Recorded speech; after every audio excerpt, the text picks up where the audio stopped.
Okay, we're live. I wasn't ready for that. I should make a countdown. So welcome to the 7th round of the Stockholm Chess Challenge, sponsored by Data Response. I'm Ellen, and this is Martin, and we're ready to do commentary in this round. Yeah. And, well, those of you who have seen previous rounds, we got a new board. We're using the Chess 24 board this time. And, so we hope it will be a little bit easier. We had some trouble with moving the pieces also. yeah. So let's see. And as usual, if something is not working, just write to me or Ellen and we will figure it out somehow. We also have the chat on Chess24. You can write to us there. You're very welcome to participate, and we'll try to answer the questions as quickly as possible. Yeah. So what do you think about the tournament so far? So, we were looking at the pairings for this round, and we suddenly realized there are not that many players, which means that we have some really strange pairings for this round. Yeah, and by strange we mean that... It's not the top players who are playing against each other. Yeah, because all of them have already faced each other. Exactly. So we will see them trying to score some wins against the lower rated opponents in these final 3 rounds. Yeah. So there are 2 leaders, Majorov and Stupak. Yeah. And the only Swedish guy almost keeping up with them is Jungmin. And he's the only player here with a reasonable chance of scoring Norm, I think. Yes. And he's been playing extremely well so far. I think so. It will be interesting to follow him this round. It's very important for his Norm chances that he wins today, because then I think he can be more relaxed. Yeah. He beat 3 low-rated players and have drawn 3 games against the Grandmasters. Yeah. Even though he's been the one pushing in those games. As well. Yeah. So on the top board, Jogstad must be quite tough for him, because he lost to Jungmin yesterday and now he's playing Majorov on board 1. It's one of those days where you just wake up and you see the pairing and you think this, how unlucky can I be? That doesn't happen. You look at the pairings before you go to sleep. Yeah, it depends. That's what I do, at least. Okay, but should we just start with this game and Yeah, see I was what's thinking, going should on? we do bets? Maybe we should do some bets again. You can just keep the list open. Yeah. And we can do some quick bets here. Unfortunately, it looks strange for you guys, but we can just say who's playing who. And Jogstad here is playing against Majorov. And I started yesterday. You should start today. Because I think this is going to be a black win. I believe so too. Yeah, I think Majorov played a really good game yesterday, and I don't know if you watched, some of you must have watched him come in here and do commentary. He said he wasn't completely satisfied with the game, even though I think he played really great. But I just think there's a class difference between these 2 players, and we'll see that. Yeah, this is making our bets a bit easier now that most games there is actually quite a big rating difference between the 2 players. If we move on... No, I didn't say anything, did I? Yeah, you said you also believed Majorov would win. So on second board we have Ojas Kulkarni from India playing Kirill Stupak. Yeah, I think it's going to be a black win. Do you think both of them are going to win the final 3 games? Majorov and Stupak? Yeah.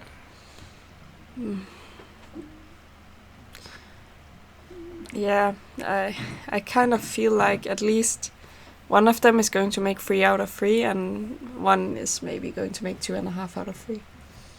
I'm actually gonna go for a draw on the second board. You are? Yeah. Okay, interesting. That would at least make the tournament a little bit more... Yeah, I'm gonna shake things up and say a draw. Well, Stupak is after all playing black. He can take a lot of chances with both colors, and his positions, I don't think they've been that impressive, even though he has gotten a lot of points. No, I agree, but he's good at making the point in the end. Yeah. So I'm still gonna go for a draw there. I'm going for a lot of black wins, I realize, because I'm also going to say that Jung-min is going to win this game. You think Jung-min is going to beat Siddharth? Yes, even though I think Siddharth has been defending really well the last 3 rounds, I think that Jung-min is going to just kill him. I'm going to say a draw on the third board as well. Yeah. Which wouldn't be great for Jung-min considering he's playing for an IM norm, but still he would have good chances even after a draw. But you think he's nervous? I think he's a bit nervous. I think Siddharth has struggled positionally in this tournament, but he has been playing extremely resourceful. Yeah. He seems to be very good at calculating, and I think like he's playing white, he can afford to be a little bit sloppy positionally and still be okay. So I think it's gonna be tough for Jung-min to actually win. Yeah, I understand what you're saying, but I'm just considering that Jung-min is quite a positional player. He is. So I think he's going to drive the position forward, something more calm. And Siddharth hasn't showed his greatest play in these more calm positions. He was very good in this game against Kenneskog, where he had an attack going on. He was calculating really well. But yeah, we'll see. I believe in Jung-min. And I believe we're both gonna make the same bet on board number 4. I mean, okay, you should go first, but doesn't matter. I have to say that Erik hasn't been playing his best games here. He has not. But he is a much better chess player than Edwin Trost. He is a grandmaster. At the moment, he's by far better than Edwin, I think. Yeah, of course, Edwin can improve. He's quite young, but I mean, the current situation. Yeah, and he's also playing white, so I think yes, that would be a huge upset if he didn't win this game. I agree. It's just you gotta respect the GM title. It doesn't come easy, and I believe that Erik is going to show the difference between the two players. I don't respect the title per se, but I respect his playing ability and his rating. I think there are a lot of grandmasters that Edwin can beat, but and I think maybe he has beaten 1 or 2 of them already. But okay, then we actually have a very interesting game in the Swedish game. Kan is playing white against Hampus. I'm sure they have played each other many times, and I think they are 2 of the best junior players in Sweden at the moment, except for Jung-min, of course, and Milton perhaps. So, what are you going to say here? I think it's difficult. I was actually going for a draw first, but I changed my mind and going to say that Kan is winning. You're going to think Kan wins this? Yes, I'm going to say a lot of decisive results in this round, but it just feels like both players has actually played some good games. But yesterday Kan he had a really nice position against Stupak, and I think he's, he smells blood, and he wants to win against Hampus because it's also a prestige match. Yeah, I agree. This is definitely one of the most interesting matchups we have today. Perhaps the most interesting one, just individually. I'm gonna go for a draw here. I can't make up my mind who's stronger between the two, and no, but okay. Even though I said Kan is going to win, like the fact that he's white is also factoring into this. It is a factor, yeah. Because I think they're both like almost, as their ratings show, almost on the same level. I definitely agree. I'm still gonna say a draw. I think Kan might be pushing a bit in this game, but I think Hampus is gonna hold it together. Okay, interesting. I also know that Hampus said before the game that he had like these national tests in, was it maths today? No, I can't remember, but he had some kind of test today. So maybe he didn't have so much focus on the game and had to study a bit to pass the test as well. That's good for my bet. Yeah. Okay, so then we have an Indian matchup. We have Dev against Savita, and I feel like this. I'm not quite sure. I feel like it's going to be a draw because Savita has been defending really well, and yeah, The rating difference between them is not that big. It's not. They're both extremely underrated. Exactly.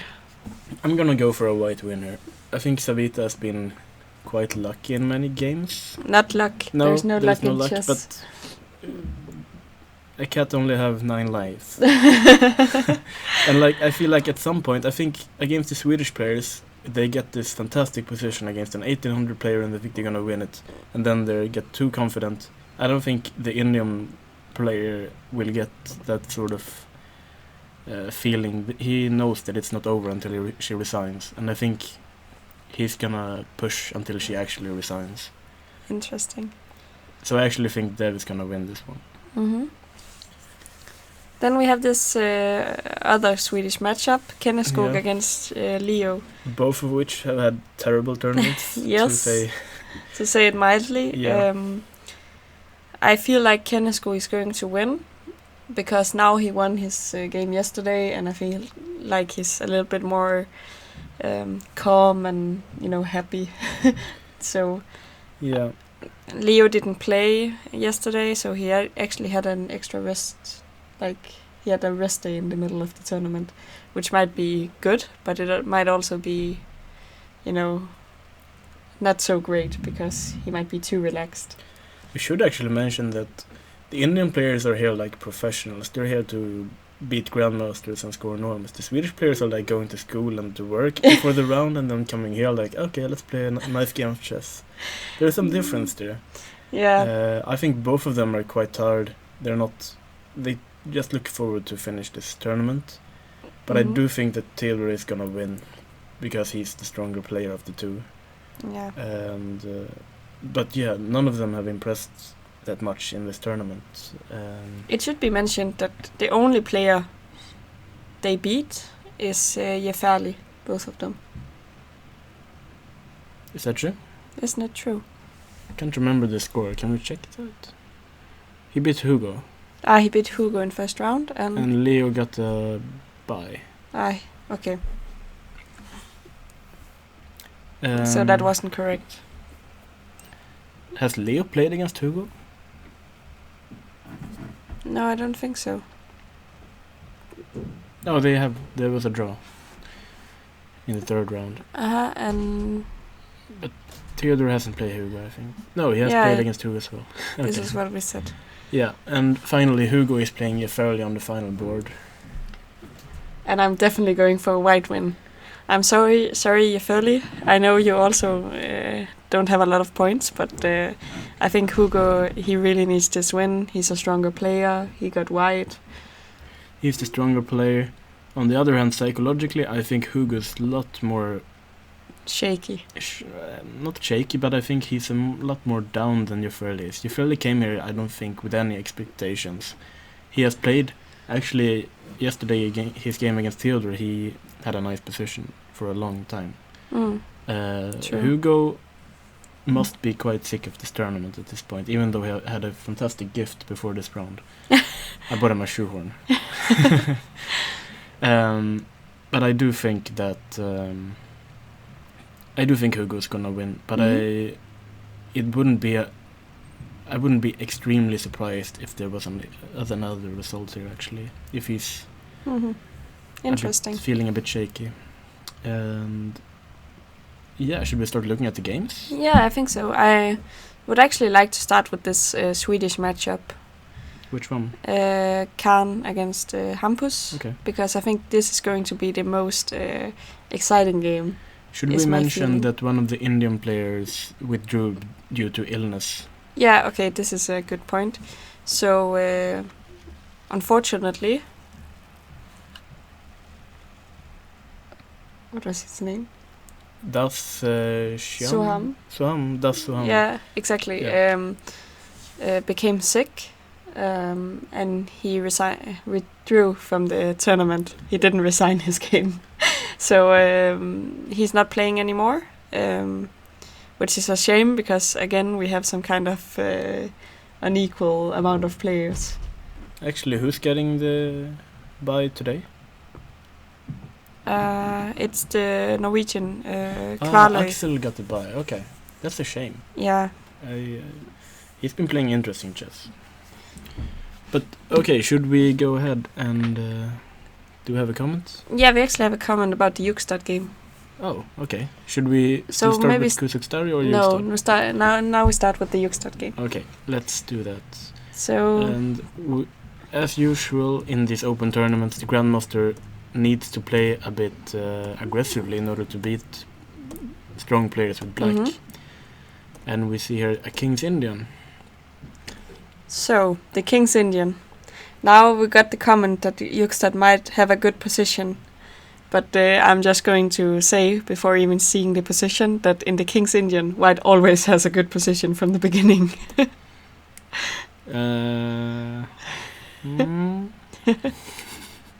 You don't agree? In many lines I agree. There are some lines I don't particularly agree, but yeah. I think this line that Mayor plays isn't one of the best, and I think they both know it. Mm-hmm. I think he's just playing this to get a position to play. Yeah. And I have to... I don't think I've studied this particular position that arises in the game, because I usually just castle here. Yeah.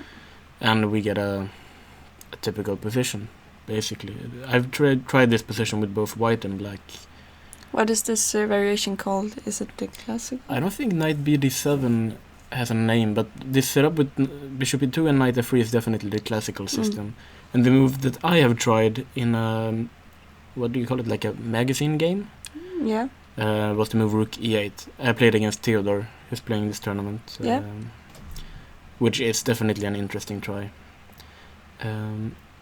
And basically, the idea of the rook e8 is you're putting pressure on this pawn, and now white should play d5, because eventually black now has to play for f5, and then the rook would rather be on f8 than on e8. Makes sense. Which also means that Yukstad pushed d5 immediately. And now black should be...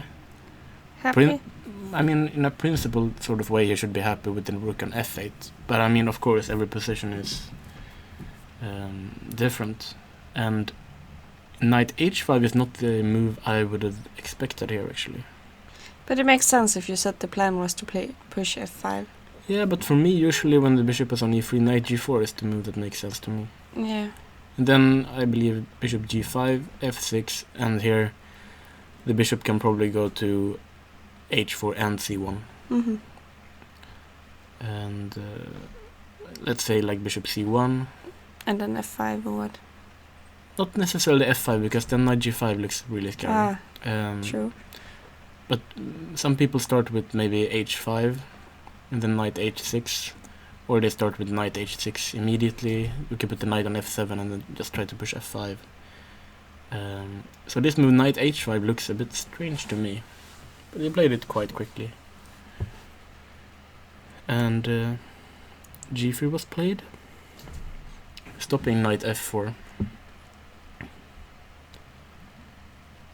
And I'm trying to figure out, is it completely ridiculous to play a move like knight d2 when knight f4, my plan was to go bishop f1, intending to just play g3 next move, but then knight c5 might be a problem. And then we get some super knights. yeah, the problem is, like, if I don't manage to kick them back, black is doing well. I do think I will be able to kick some of them back, but like queen c2. But it's also knowing that on g3 you can play knight h3. Yeah, it feels like white is a little bit underdeveloped here, moving his pieces back unnecessarily if you don't get to... I don't know. I think this looks interesting. What about f5 now? f5, sure.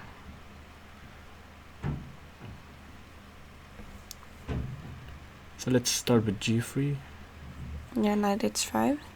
Oh, actually, b4 is actually also a move to consider, but then, no, I don't know.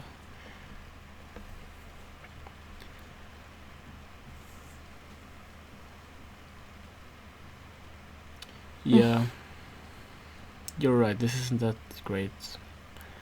Because if I push b4 and you move your knight, I will still have to worry about f4. So Yeah.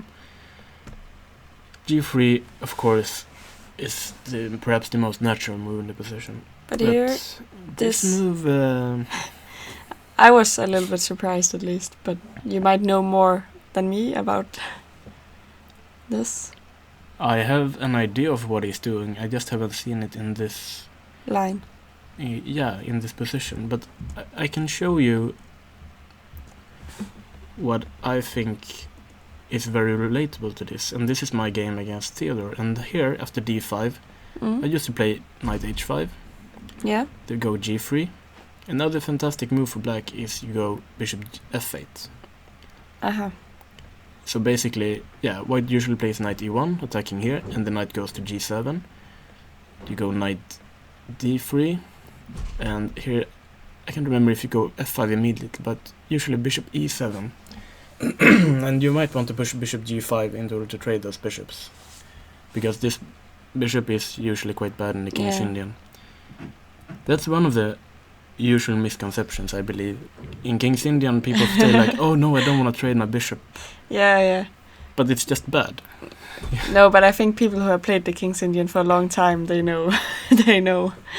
I think it's almost the opposite. They feel like, no, it's my King's Indian bishop, I can't let it go. Okay, but everyone who plays the King's Indian knows that this bishop is the gold. Because if you want a mate, you need it to sacrifice. Yeah, still people call the other one the King's Indian bishop. Yeah, I know, but at least from my experience and what I've heard, this one is the one you need. In certain positions, with this f5, f4 stuff, then you need that bishop. Of course, this position is entirely different, I believe. And h4 is a move that I intuitively I like it, because white hasn't castled yet. You're stopping bishop g5. You might use the square on g5. You might push h5. So I have to say I'm a big fan of this move h4. It also makes some sense because it makes black's play look kind of slow. Yeah. So you need to move all your pieces back in order to push f5 still. But I would be scared that suddenly white is starting an attack. No, I agree. I think you should be. So we see like bishop e7. Queen d2. Queen d2. I'm not sure about queen d2, but okay.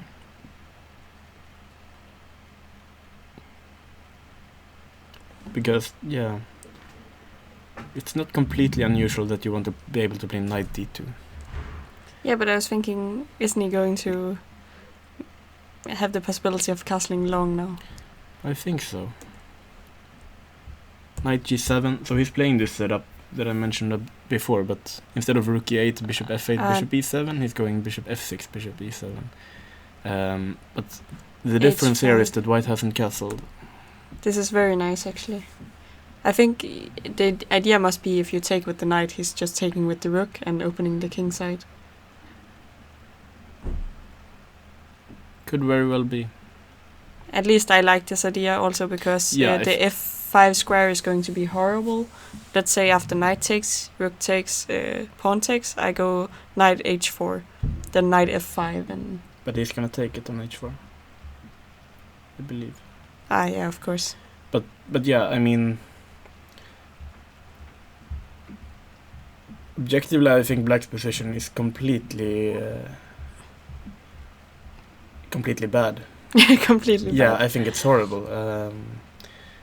I wouldn't be 100% certain I would take on h5 immediately, because even a move like castling long and then just using the h file to attack, I believe is also makes sense, yeah. Yeah. But of course, if it's good to take on h5, I would calculate and make some kind of evaluation. But my initial evaluation is black is busted. Yeah. It's just, my feeling was that the king side was just too bad after knight takes, rook takes. But you might be right. You need to calculate a bit before taking. But I would just have done it. Yeah, but like, if black pushes f5 next move, suddenly... I mean, you get some pieces into the defense as well. But of course, I would say that white should be better even if the rook takes h5. I'm not sure it's the best move. But yeah, I mean, I think white is doing terrifically. I also like the white position, and I'm not the great attacker. I think this is interesting. Really interesting because, of course, Jukstad, it would be a great result to beat him, and I think he's having one of those positions where anything can happen already. I actually looked yesterday. I thought like his play in this tournament hasn't been very impressive, but when I looked at the results, they were actually quite good for him in this tournament. Jukstad? Yeah. I think the reason we think he didn't play very well was because of this first round or second round game where he with really... Hugo, yeah. where he was completely lost, but he managed to... But yeah. Interesting. Okay, so now I want to switch to the Swedish matchup. Yeah, so Khan is playing Hampus. Hampus was sitting outside the playing venue with his computer. But I don't think he prepared this. Because I don't think this is what Khan usually plays. He plays these Catalan kinds of positions. Yeah. So suddenly we have a position it's a reversed Semislav, or a Kolle, which I know that Hampus should know quite a bit about it because he plays the Semislav with black. Yeah. And I like this move, knight d7, that he played.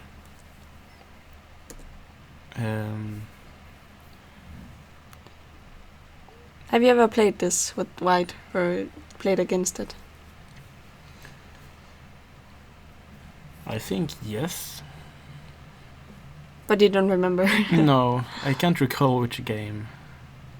I do think I have. But the main reason... I'm not sure bishop e7 or bishop d6 actually, but... I think I would have preferred bishop d6. It makes this sense. Kind of position. And if you compare having the knight on d7 with the knight on c6, with the knight on c6, white will usually take on c5 and push b4. Yeah. And if you take now, you will take back with the knight, and black will have a very pleasant position. So I'm not sure what the... And also with the bishop on d6, it's not so easy to play knight e5, f4, and that kind of attacking chess. I agree.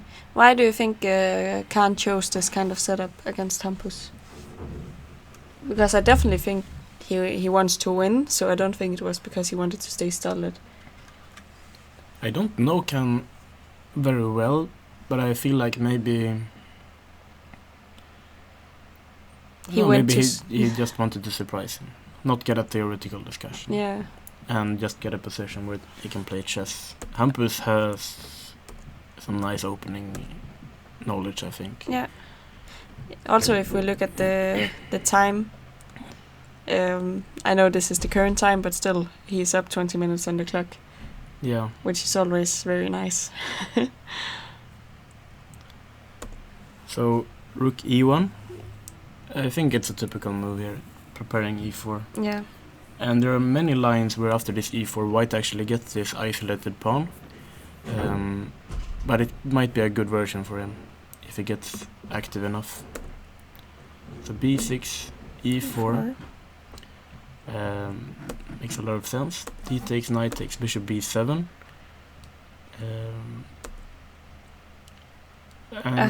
Yeah. Knight takes,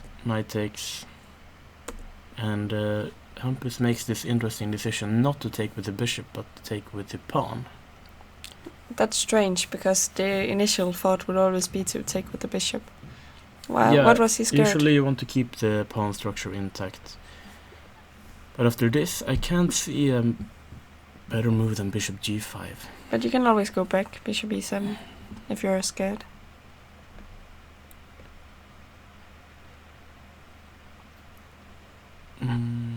I don't know how to play this the best way. Let's say queen e2.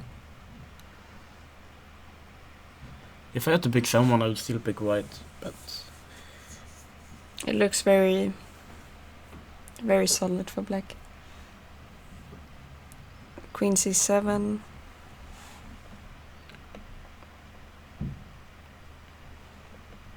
Knight d4, perhaps? Okay, so I need to watch out. Yeah.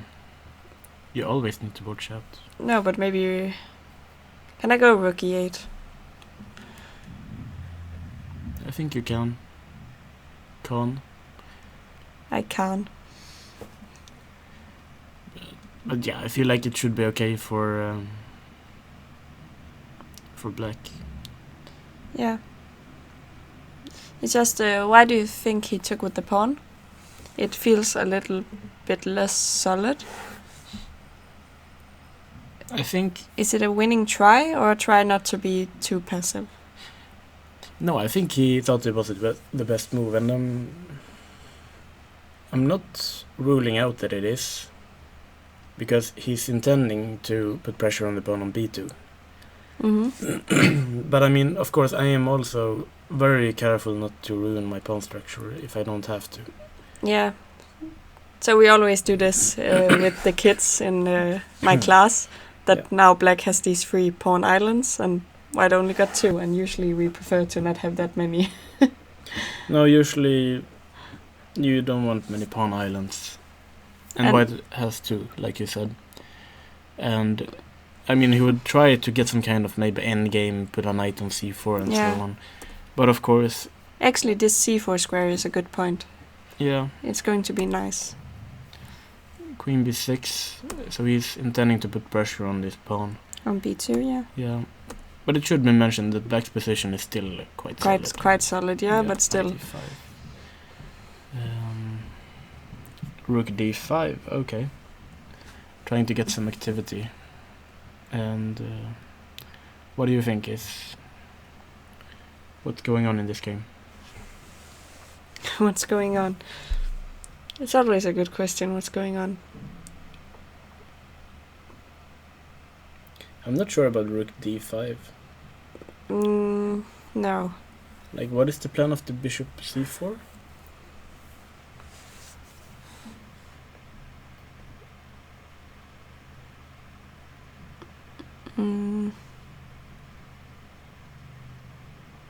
Do you have some kind of trick?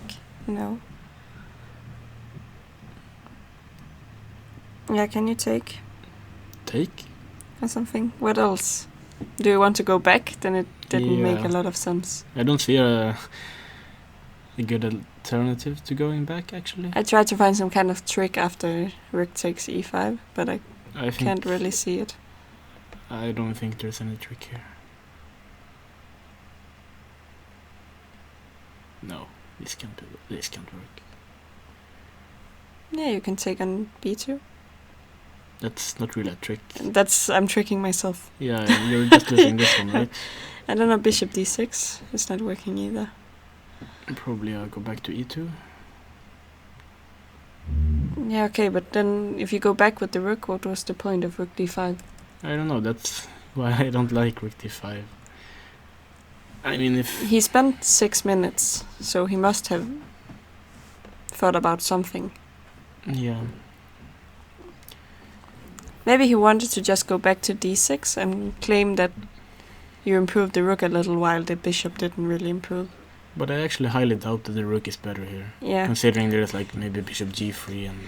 But I'm trying to find an explanation, Martin, and you can help me. No, I don't think there is one. No, I don't like rook d5. I'm gonna say white's doing well. It's not decisive or anything, I just think white's doing better currently. Okay, let's look at... Young Min, perhaps? Yeah, Young Min. He's, after all, the only one here playing for a norm. And... okay. He always has the same position. He is a solid player. But maybe not today, because he allows some kind of Benoni. Ah, okay. Which white doesn't allow. Knight takes bishop c5, and is this... I have never seen bishop c5 at this point. What do they usually play? Knight c6? Knight c6, I believe, is the normal move. I believe there's also maybe d5 here, actually. I'm also a little bit confused. Knight c5... No, bishop c5, knight b3. Then you go back to e7 or what? Yeah, that's actually what happened in the game. Ah, okay. But This I'm is not strange. completely sure if I like it for black. I've never seen this before. No. And this also doesn't look completely right to me. I do not know that in many similar positions white usually just plays knight c3 or castles and sacrifices that pawn, because usually white can get very quick development. Let's see, knight c3, queen takes, and now I think bishop f4 looks sensible, and I'm gonna play rook c1. And I don't know if it's good, but I'm just gonna be very, very annoying. And active. Yeah. Interesting. And I think if you play queen c7, I think you have to take the pawn if you want to justify. Knight d2. Now I'm going to ask, do you think this was a preparation? Or do you think he's just playing... For Jung Min? No, definitely not. Knowing him, it's not preparation. But this move knight d2, it's not really... Scary. I mean, I think maybe white's still slightly better, but it's not the way to completely punish. I agree. Blomqvist is standing outside the window, looking very curiously at the board. Bishop b2. He might be bored. Yeah. He's usually not walking around that much. No. This is very strange. Like, this can't be planned. Queen c2, knight before queen d1. I don't get it. I don't think he got it either. You think he just missed knight b4? Yeah. Or he just wants to trade pieces as well. But I don't think this is the way to do it. But b5 I like. Now he woke up Jung Min. I can show that one of the key points, of course, if you take this pawn, you're gonna walk into a fork on b7 or c6, and you pick up this knight, and otherwise this pawn on b5 is very good and active, considering you have this open a file. This 2 against 1 is usually just a weakness here. So a3 was played. Black included the check in order to protect the pawn. Now, not to be annoying, but can we go back a couple of moves? Instead of queen c2, what should have been the plan? Like, should white have tried to just push e4? We're asking the difficult questions. Yeah, but okay, obviously queen c2 can't be right.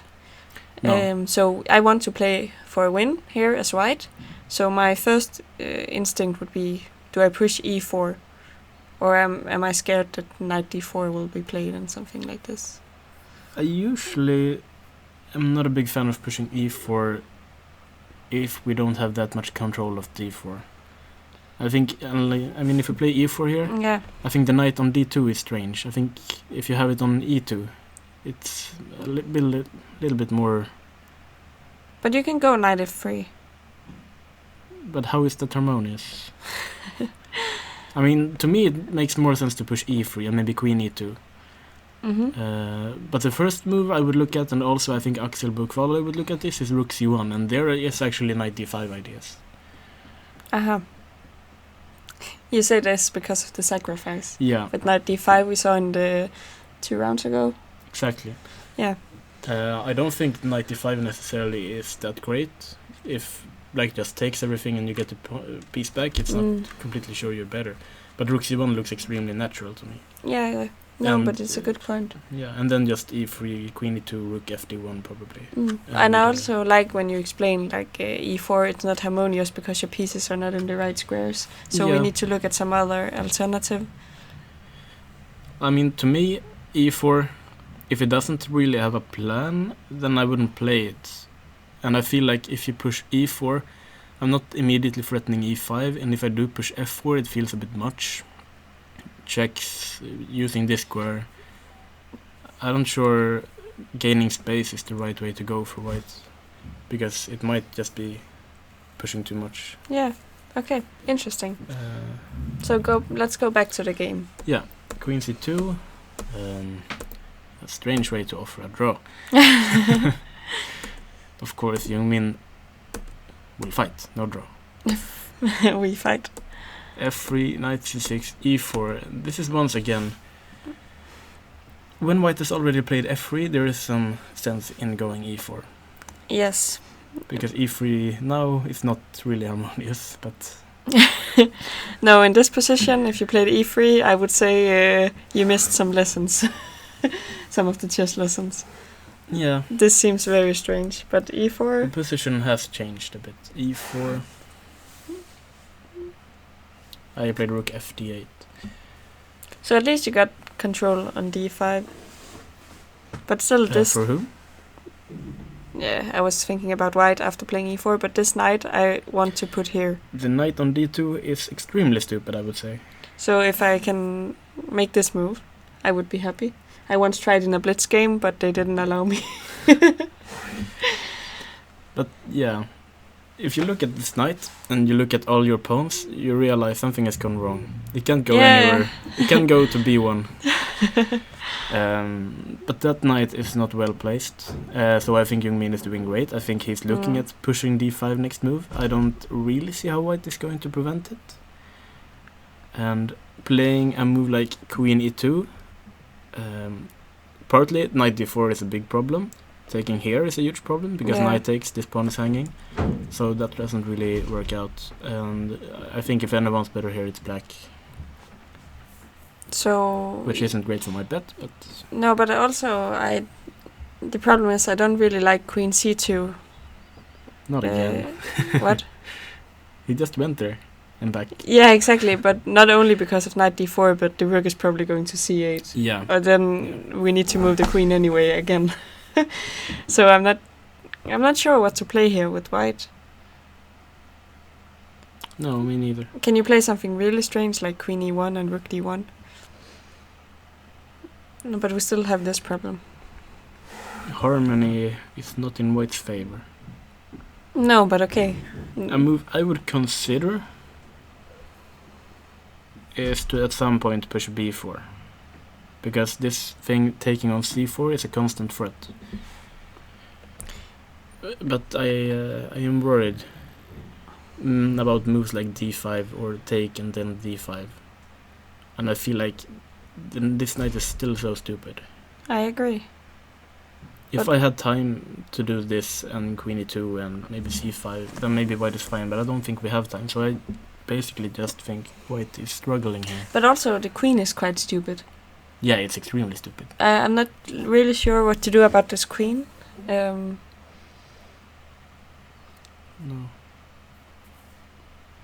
In general, why I say the queen is stupid is also because I don't like being in the file of this rook. Yeah. And if I go here, I'm going to be in a file of another rook, and we still have this problem with this pawn. And the queen on b7 is very, very well placed. Actually, yeah. And I don't see how we prevent d5 either. No. But we should say this. Siddharth has a wide worse position than this one. Can you push f4? I'm going to be crazy now. And then I'm going to... No. Okay. Not with the queen on b7 and the king on g2. It simply cannot work. You must be punished for this. You must be punished. Take, knight takes. I'm gonna play d5.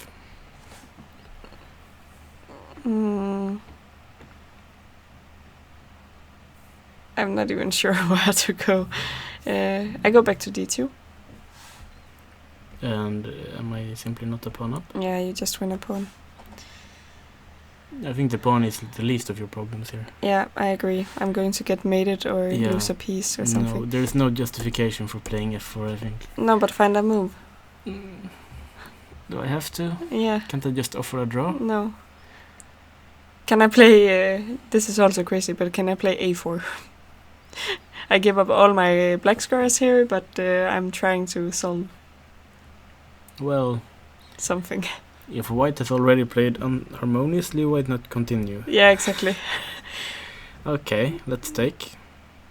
Yeah, knight takes. exactly. And this very subtle move d5, which I've made like in every single variation.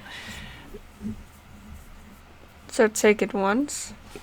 Take it once, and I'm guessing we should keep the rook file open this time.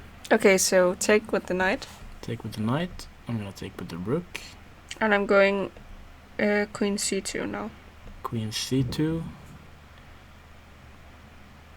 Now I at least feel like I've solved 2 out of 8 problems. 2 out of 8 problems. That's 6 left. Yes, but it's better than Yeah. the other variation. So Okay, so I will push knight b4. I will just keep threatening stuff. yeah, and I wanted to maybe play Queen e4 if I can. Queen e4. I didn't look at this move. That might actually be interesting. But okay, let's say knight d3. Just keep threatening stuff.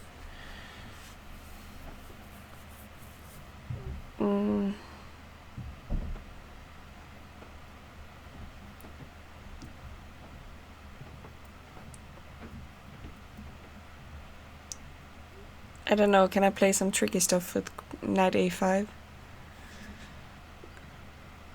I don't think so. No, but I'm trying really desperately to... Okay, let's just move somewhere. Queen c7. And bishop c... No, I can't put it in c3. Oh, shit. Everything's starting to fall now. Everything is actually hanging. Yeah.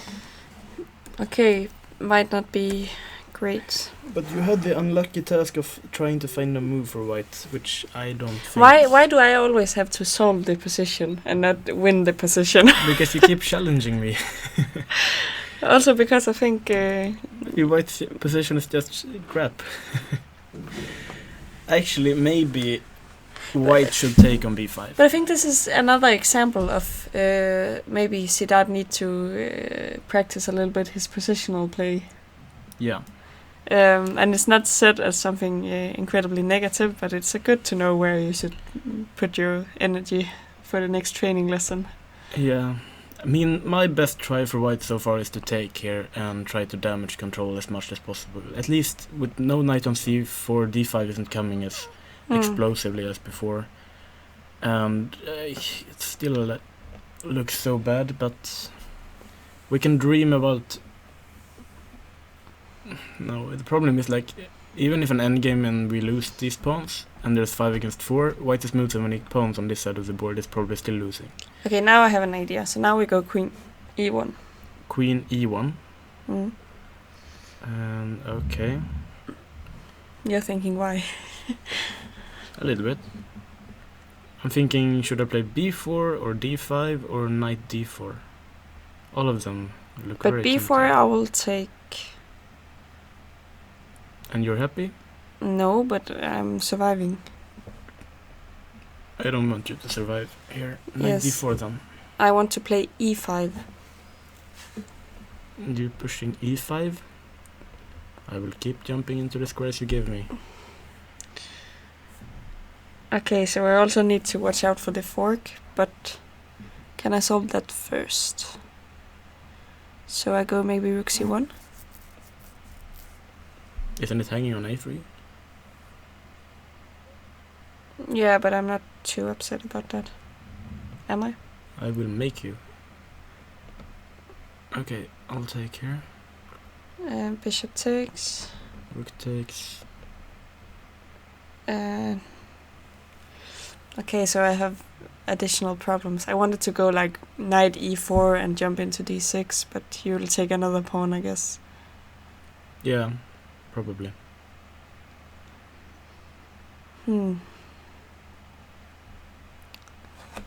Maybe we're not in time to play anything active. We need to actually play very...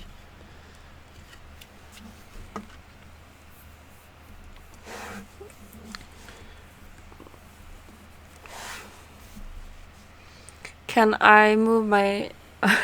This becomes really strange. Can I move my other knight to e2? This knight to e2. Strangely, it's one of the best moves I've seen so far. No, but I mean, for sure, it's all the pieces are standing wrong. Just put them back where they're not in the way. Yeah, I will try to explain my logic also. So I tried some active moves, and I realized I have a lot of holes in this position. So now I try to defend the holes instead, and really just try to hang on. I agree. Knight e2 looks like the best move to me. d5, you can probably play e5, right? Yeah, that was my thought, but I'm not really sure because every time I played it, it hasn't worked out great. It could be that this actually works somehow to play with white, even though you probably have to play f4 now. But at least I get f3 to a piece, the f3 square to a piece now. So this knight on d2. Yeah, I was thinking if I can create a hammock before. But now I maybe play around it, so I play knight f3. I was thinking run. Yes, and I play my other knight to d4. d4. And let's... Either I'm doing well or I'm doing badly. No, but I can take on d4, right? Or just start with knight c5. This still looks very problematic. Yeah, this looks very bad. So I was thinking maybe take on c6 and play rook c1, but I still think everything is just not good.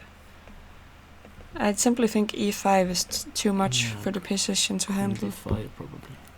Yeah. No, I think e5 is too much. Yeah. Your pieces are not good enough to support e5. So maybe you should just d5 and you should just stay there. Maybe play...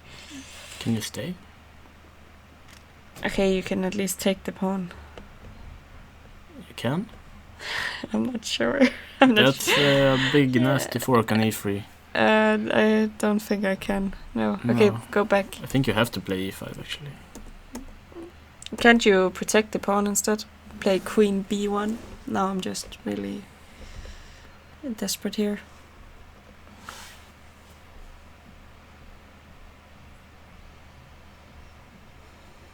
Everything looks so bad. I know, but it also did when I got the position. No, I mean take. I can maybe like take on e4 and take everything and try rook d2, but yeah, I do not try this at home. I actually think this position is interesting because we talked about harmonious play, and this is also a good example of how your pieces are not coordinating. They're not, well placed to support your position. I agree. So I'm interested to see how Siddharth is going to solve this, and I understand if he's spending a lot of time. I agree. Should we take a look at another game or should we take a small break first? I don't really need a break, but we can. Okay, we can take... should we take Stupak's game? Yeah, let's do that. Another top player. So he's on 5.5 out of 6. No, 5 out of 6. Yeah. Yeah, because he got a draw against Yumin and Mayorov. Exactly. So we have another symmetrical English, and e3 one of the most solid moves, intending knight e2 and probably d4.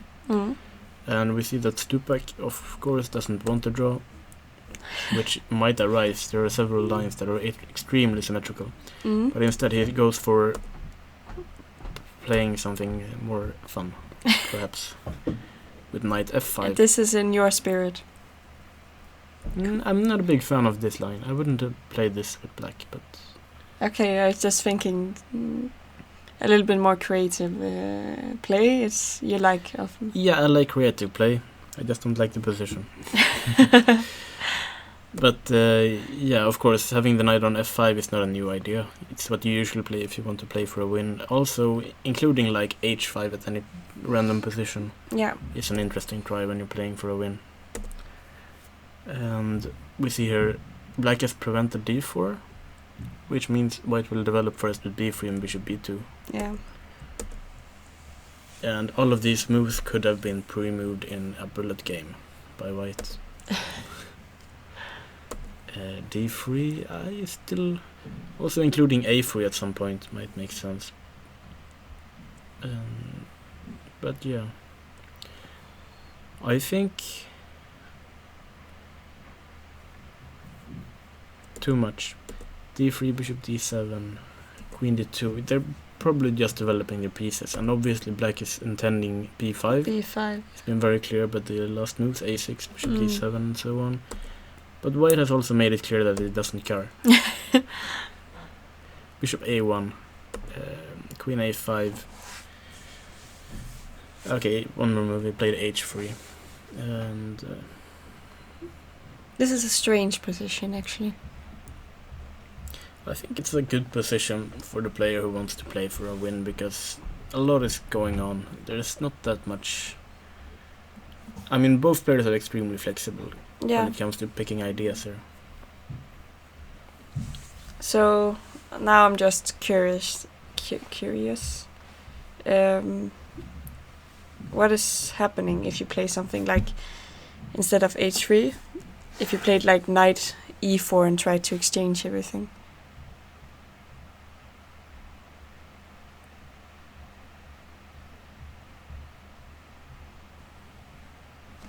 Knight e4, you say? I'm just thinking, okay, I'm white, I'm happy with a draw, I play knight e4 here, what do you do with black? I'm not completely sure what I would play with black, to be honest. There is a lot of taking that might occur. And I'm also a bit worried at some point black can try and even play b4, move the queen and push push the a pawn. But I feel like maybe it's even better to just take on c4 at some point and try to use the square on b4 for the knight. So let's try taking here, actually. Yeah, so let's say queen take a5. Oh, I actually forgot that you had that in between move. Okay, so let's start with knight b4. This would be approved by Blomqvist. Why? Because I'm grabbing a pawn, if you let me. No, but now your queen isn't trapped. You can actually, if I play a3, I think you can take it. Of course. You're not sure? No, I'm not sure. Because I was considering just take on g7, king takes, a3. I'm not big a fan of knight b4. It looks very unharmonious, but still have to see what happens. a3 takes. It's probably going to get trapped. Yeah, rook a1. You can also start with this, perhaps. Ah, yes, queen c3. Yeah, and if I have to play knight a2, something is wrong. This was very smart, yeah. Yeah, so, okay, knight b4 doesn't work. Maybe you can play knight a2. Queen a1, b4. What? Oh, what? So here? Yeah. Knight a2. It's check. Yeah, but move the king. And rook here. Knight a2. And queen d2. It's hanging now. Yeah. Great. Okay, knight b4 was a bit optimistic, to say the least. Knight e4. No, sorry, knight b4. Knight b4. But yeah, it's just at some point maybe you should just take on a1 and play the endgame. Yeah, it was just a suggestion how to try and make agree. a draw. So h3 might be a... Are you encouraging them to make draws now? No, I'm not. I'm just going into the mindset of a player who wants a draw, but it's not sure he actually wants a draw. It might be that Kulkarni is just playing to win. I think that Kulkarni is going for the draw, because that would make my bet very good. Okay, at the moment I think maybe black is the one who's a bit more active, considering he has this takes knight b4 ideas. But otherwise it's just a complicated game. Should we take a look at Blomqvist's game? Yes. Because it looks very interesting at the moment. I'm hoping Blomqvist is giving us a grandmaster lesson, but he's spending a lot of time. And we had this position quite recently in Jogstad's game, right? Yeah, round 3, I think. Yeah. And we were speaking about a lot about this position, actually. So black castle long, right? Yeah. But like in this game, he sort of delays it. h4, preparing bishop f4, so there's no g5 ideas, and then just developing naturally. I think I can't remember where it deviates from Jogstad's game. Castles, Rook e1. I just asked if black castled long in that game, and you said yes. Yeah, he did castle long in that game. But then it's not the same at all. No, but I mean everything else is similar. Yeah. But in this game he castled short, which shows some courage and maybe some naivety. Rook e1, rook e8. Rook e8 is usually a good move, I think. Maybe the king will run, maybe the knight will defend from f8, or maybe even the bishop. We even spoke about this in the other game because he played rook b to e8. Or a to c, whatever it was, and we talked about... you at least said it wasn't the right rook. Yeah, and now I just realized that maybe Blomqvist is even smarter. Because this is a very nice move, and it has a nice point. And usually, I think you shouldn't be allowed to play this. Because now I realize that if you take here, we're just gonna play queen h5. And you can't play f6 because the rook is hanging on e8. But you're threatening to take the... Yeah, and this is a nasty pin. Oof. Oof, indeed. Okay, so go back. I just have to show this. If you take bishop f6, and here, of course, you take with the rook. Of course. And this good game. Looks nasty. Also, bishop e4 and mate everywhere. Yeah. No, I think this was a nice point. Rook e8 was perhaps a bit inaccurate if white can jump into e4. Because he responded with rook d8. After 2 minutes. Yeah. Wasn't there a comment on the chat like Edwin keeps playing blitz? Yeah, but that was I think 2 rounds ago. Yeah, but he keeps playing blitz. He keeps playing blitz, yeah. But I'm not sure I'm completely satisfied here with black. If he had played bishop b7, we had a little bit better version. Bishop b7 is probably a better move, yeah. Did Blomqvist castle, I think for 32 minutes before castling here. That's a bit much, I would say. What was he considering? Maybe to play knight e4 immediately? I think there's a lot to calculate actually. Knight e4 immediately, pushing h5. Maybe consider not to castle at all and just start with the attack. But I don't like starting an attack when neither player has castled. No, but okay, black... If you start with knight d to e4... Yeah. Then you have to castle, right? Why not grab pawns? It's for free, and Eric is playing white. Okay, I'm not sure. Is this working? If Eric isn't sure, he's not letting pawns go. Take. Queen h5, I assume. Bishop f6. And the pin looks quite nasty, but I'm not sure how to...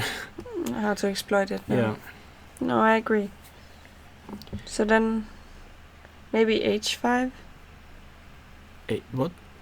Instead of knight e4. Yeah, h5 is a move as well, definitely.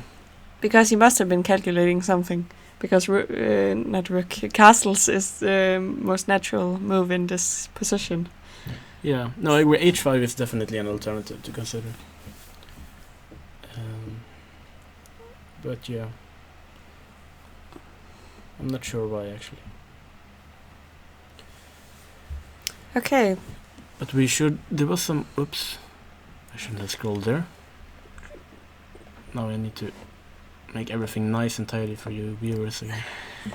So I thought there was a nice idea here. After knight e6, obviously this is a knight you cannot keep there forever. Mm-hmm. So I thought like, okay, if you take the most natural move in the position, take queen d... What is this? b7. b7. No, it's okay. It's usually me who...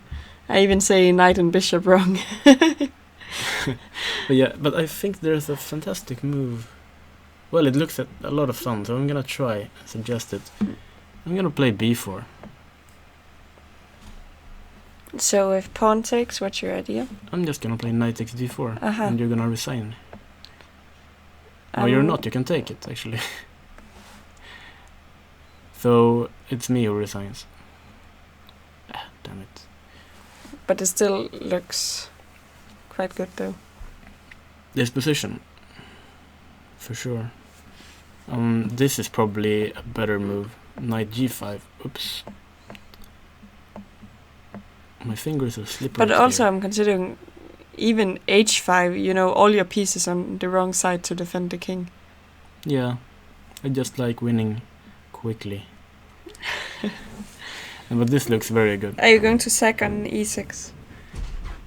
If you let me, but you can't let me. You have to go here, I think. And maybe there's actually no immediate win. Yes, that's why you go back and you just play h5. And I want you to sweat. Fine. h5. This is the boring way of doing it. He didn't take, though. Bishop a6. But objectively, this can't be good. No, this must be... What is the bishop doing in a6? Absolutely nothing. Maybe you're trying to play b5? That's a bit desperate. Okay, but look at his position. Okay, knight g5. Yeah, I just ignore it. I play b5. You know that f7 is hanging, right? I can't ignore it. No. I take it. But I think maybe you can take on e5. I haven't calculated that stuff yet. You just said take it? Yes. And I assume we take it back. b5. I'm getting mated as usual, but this is my role in this broadcast. Yeah, you're getting mated. I sure hope so. But your bishop on f4 looks really stupid. If it wasn't there, I would probably be lost. So I like it. Okay, I don't see the mate actually. Queen h5, g6, or even maybe knight f8 there. No, then I can take. There must be a mate here somewhere. I'm just too tired to see it. Something like this. Mm-hmm. And move my queen somewhere.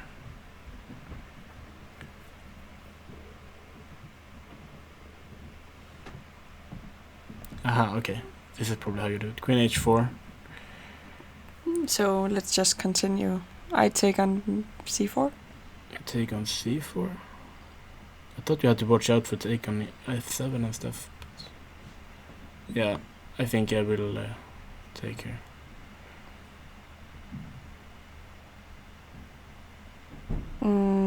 Okay. Everything looks dangerous. I take it, and I go to e8, and I play knight f8. You don't. You take here. Okay, this must be so bad. Yeah, I think this is a bit too much now. So yeah, b5. This is a nice idea. I have check. You have to go back. g6, and you can't move this knight because the queen is hanging. So it's probably just over. And do you sacrifice what? Can I take on e5 with the other knight? here. Yeah. What am I missing? Can't I take with whatever I want? Wait, I can't take with the knight because my queen is still Yeah. pinned. He played knight g5. Good. Interesting. Yes. He reads my mind. Or he heard what I said. That's bad for me. I think it would be bad for him to listen to what we are saying. Yeah. Probably. Okay, but this doesn't look good for black. No. But as we expected, we think Blomqvist is gonna win this game. Maybe he's going like knight f8. But he needs to take. He's hanging on f7. Yeah, but take and then knight f8 to try and protect everything. Here. Yeah. Yeah, possibly. I think he should do something like this, but still queen h5 is very annoying, I believe. as soon as you play g6, I will go back knight e4, knight f6, and try for mate. Yeah, I understand. Yeah, because you also threaten to just go bishop e4 and king g2 and rook h1 and... Just look at the bishop and a6. So you can, yeah. Don't shame me. It's not my position, even though I try to defend it. Yeah. You're giving me a really hard time. Edwin is giving you a real hard time. We should switch roles soon. Yeah. Okay, I actually think maybe we should take a small break, and we will keep looking at the other games after the break. But so far, we have some really interesting positions going on. I agree. Okay. So we'll be back in a while. Yes. Okay.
We're live again. I always surprise Ellen when we go live or not. He's like randomly pressing the live button at some point, and I'm just really confused. Now, okay, so I actually wanted to go back to the top board because I was out looking in the playing venue, and he took the pawn, and he just castled long. You can start. Okay, so let's see. Oh my. He took the pawn and castled long. Yes. That's nice. I like this. He didn't believe in my suggestion, which probably not is the best, and he just castled long, and I think that's, when I look at it, it actually looks very good. Yeah, I mean, soon we can take on h5 and we will have another rook on h1. Exactly. We threatened to take on h5 anyway. Yeah, but we see here that after the next move, g4, knight g7, and if you look at this knight on g7, where it could possibly go, why on earth would we give up an entire rook for that knight? I agree.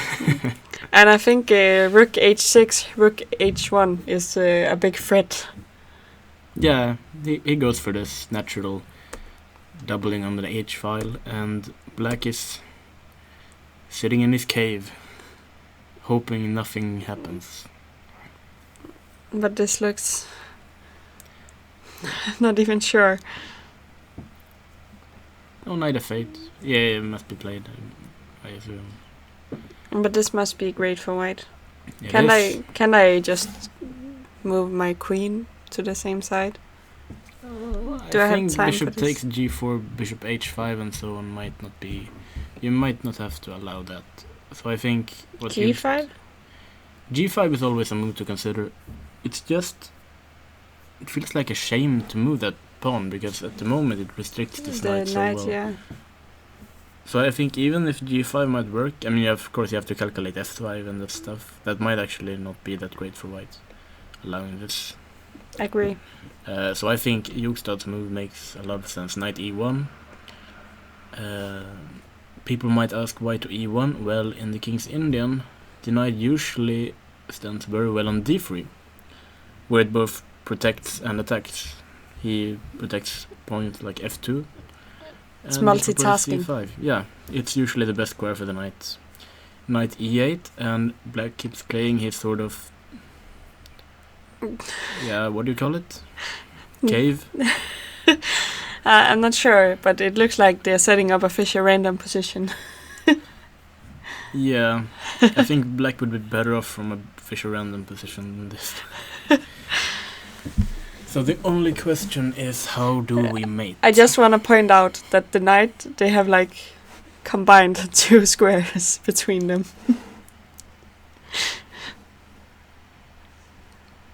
Yeah, this is one of the most tragic positions I've seen in a while. And the bishop has no squares, and this one got 1.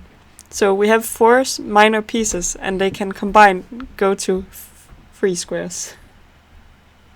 Yeah. What do you think, Martin? I think there is a good chance of black winning this game.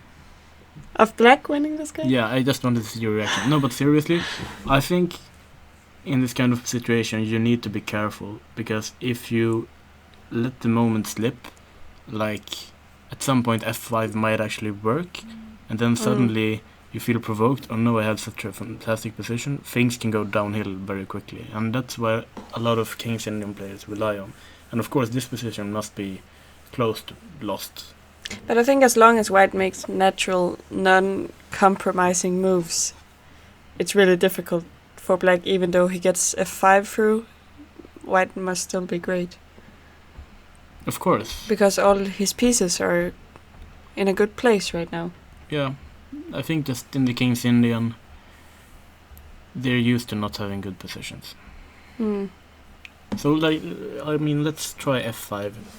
These King's Indian players dream about playing f5 all the time, so let's look at it. And I'd say taking one set is at least very natural. Take. And, of course, that king doesn't look very good. But it's a different way if you really want to win.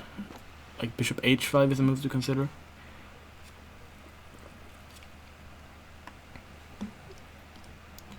The move that I look at the most is the move like f4. Yeah, I also looked at this, but because if you can blast things open, then this king can get really weak.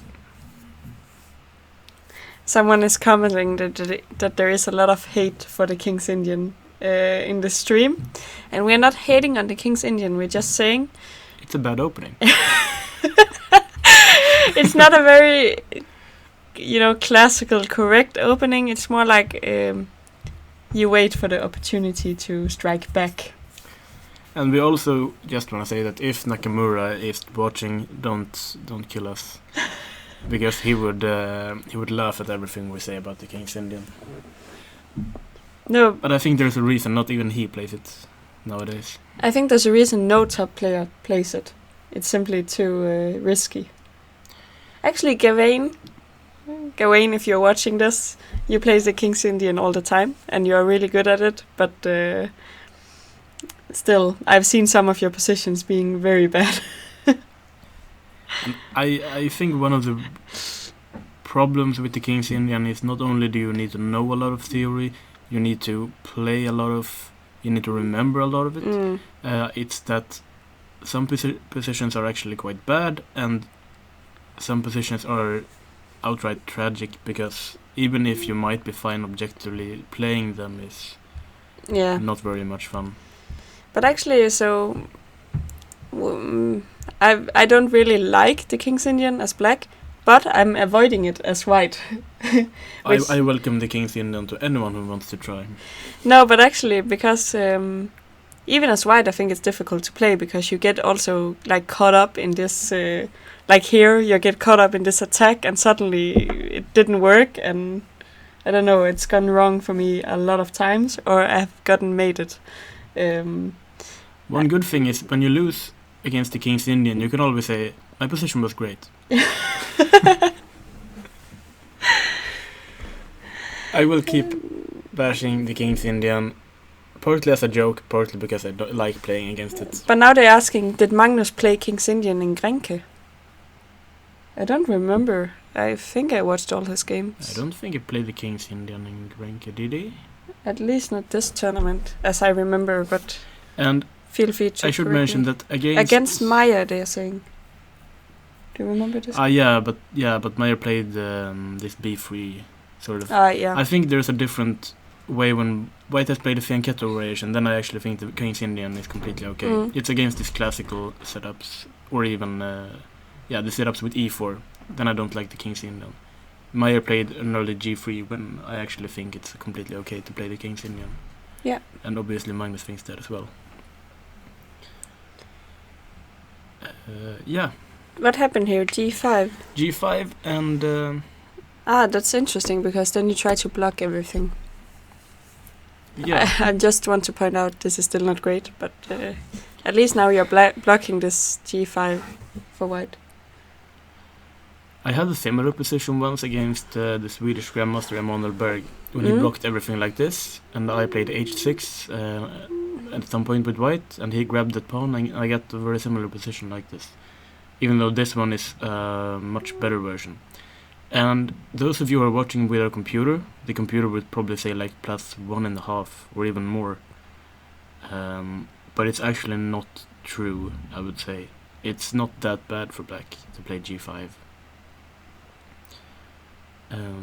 It's also difficult, because now we need to find a plan on how to continue.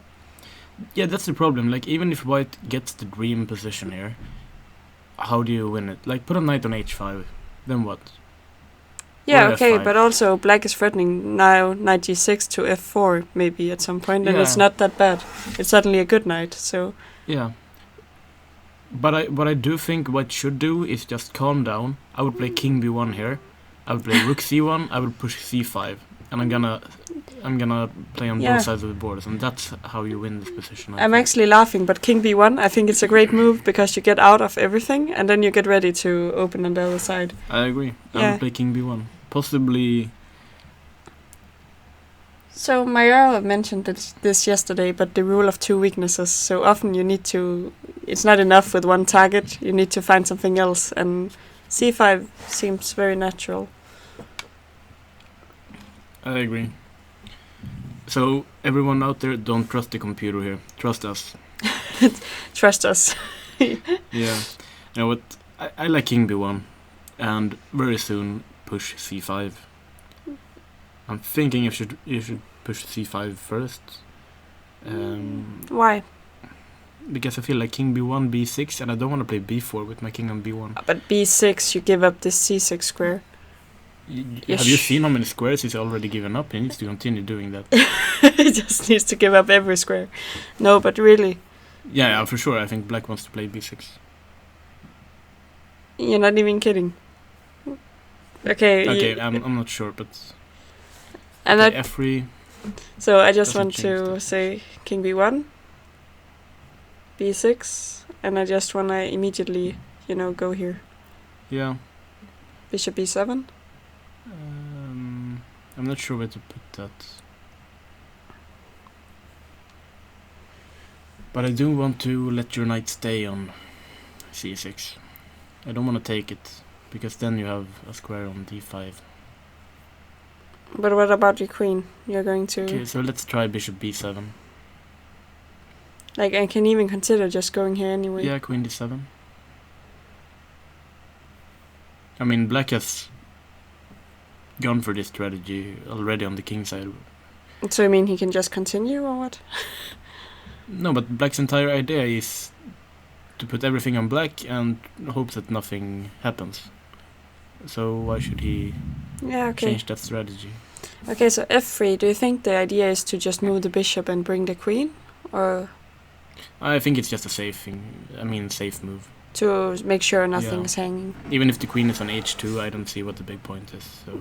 But now we are putting everything on white. Yeah. But I think this move it had to be bladeable. Yeah. Okay. So I'm thinking either king b1, c5 and so on. Mm. Or if black is playing b6 and so on, like I mentioned. Because if you put a knight on c6, it's harder to push c5. Yeah, it's true. And I think one idea for white is if black plays like b6 and a5 and you really need to play a3, b4, c5, walk with the king over to g2.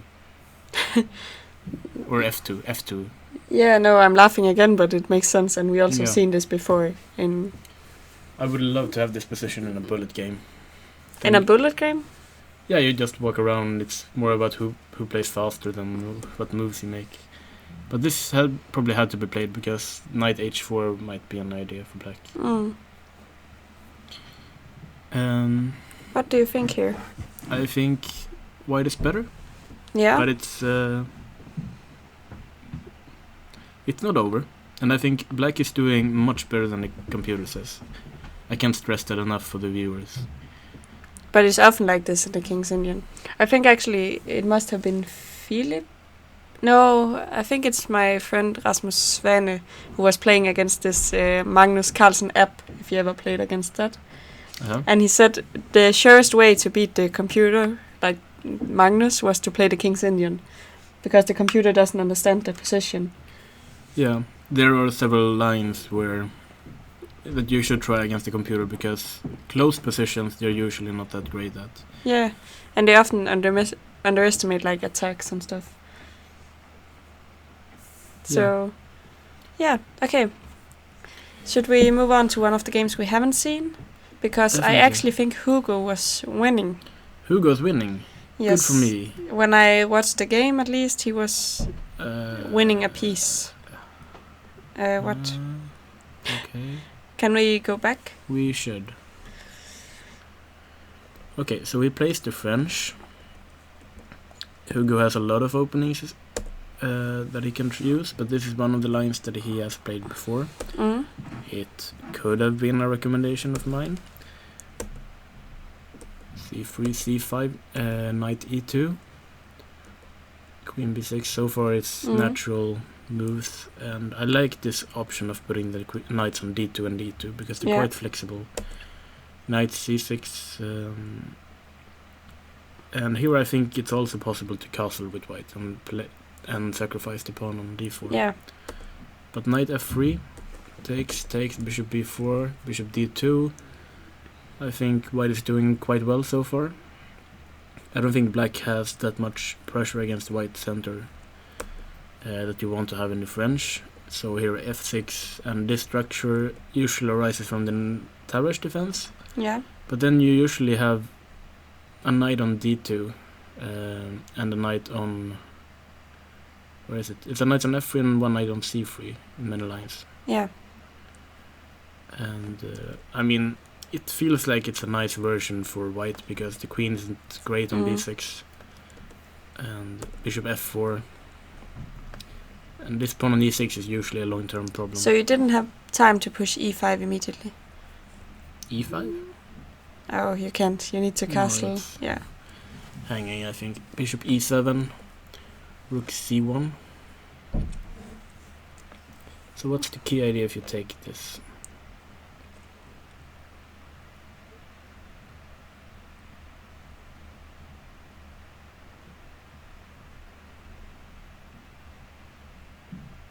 I'm not sure what the idea is if you take the pawn.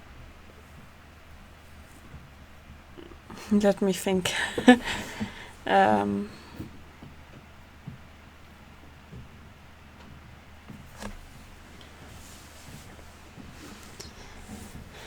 You're doing a Blomqvist. Just take whatever and... I mean, if you're gonna suffer positionally, you might as well have a pawn or two for the for doing it, yeah. Yeah. But it could just be that Hugo sacrifices it as just a way to get the pieces going, but I would prefer not to if I had a choice.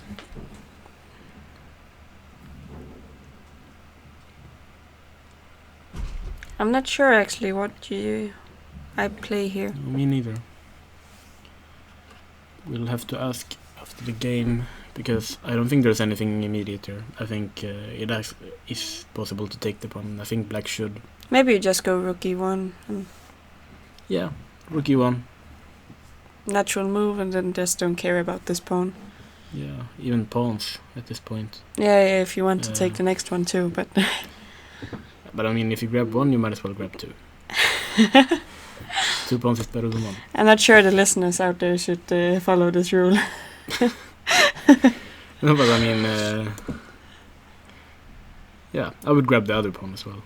And I'm pretty sure Eric would agree with me. But they keep playing this in a different way, and... Okay, you said that white was winning a piece, but I'm not so certain. Take, knight g4. And, okay, I think it's actually a sacrifice here.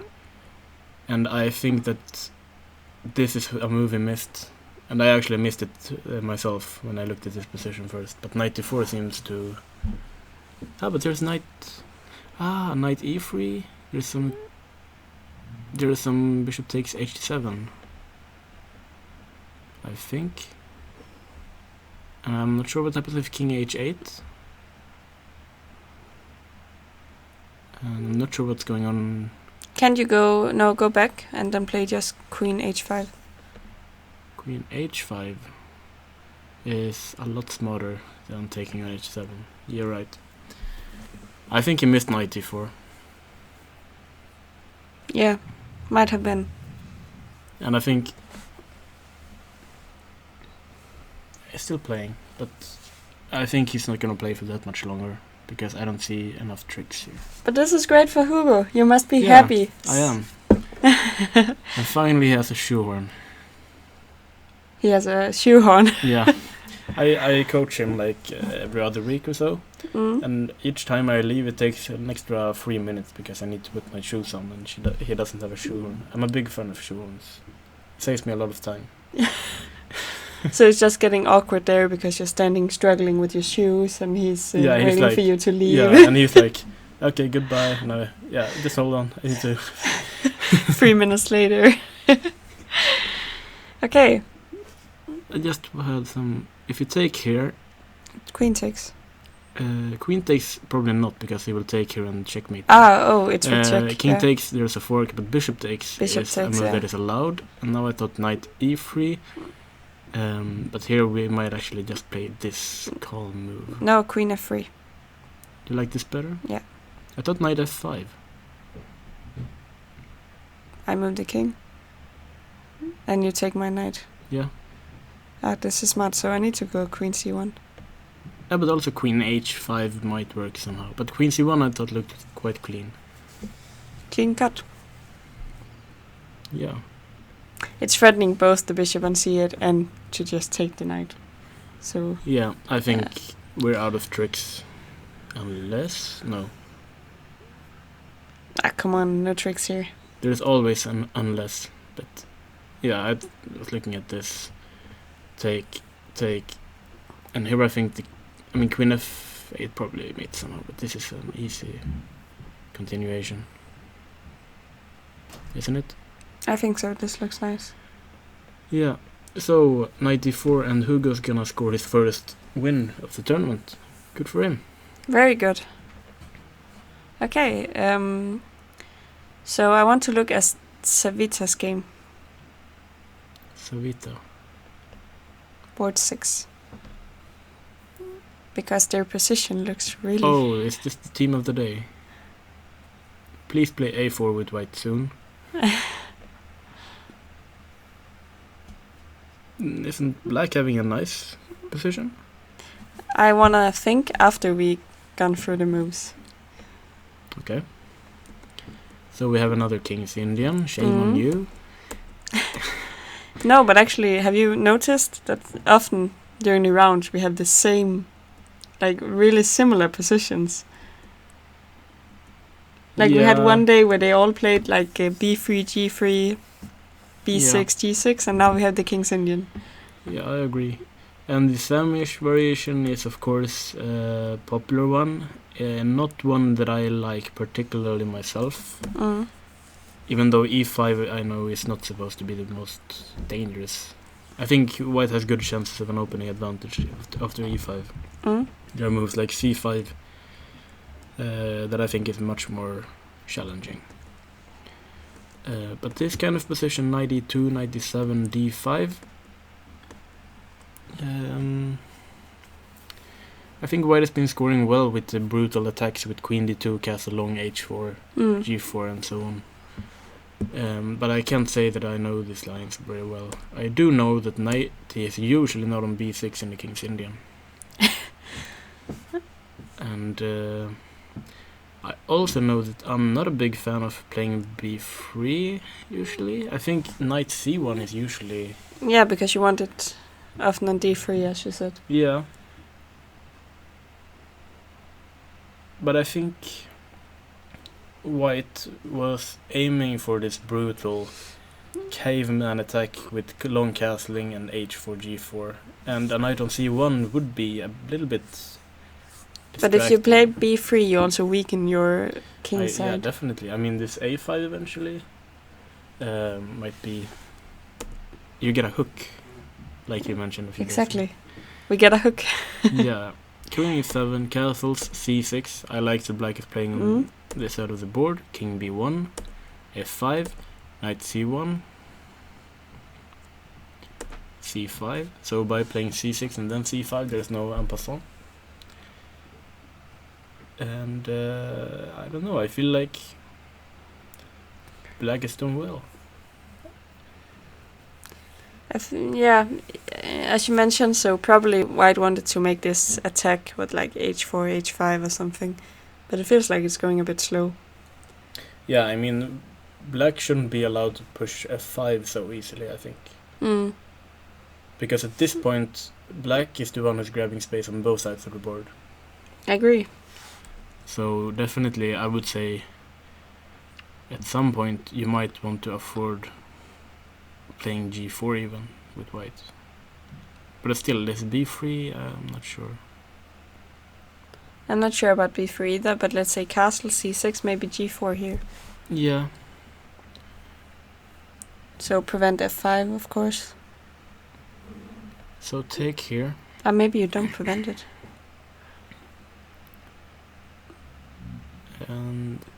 It's a little bit tempting to take with the e-pawn, I think. But that's also very double-edged, because then at some points black can push e4 to sacrifice and get his bishop better. So if I take here, which would be the normal reply, f5,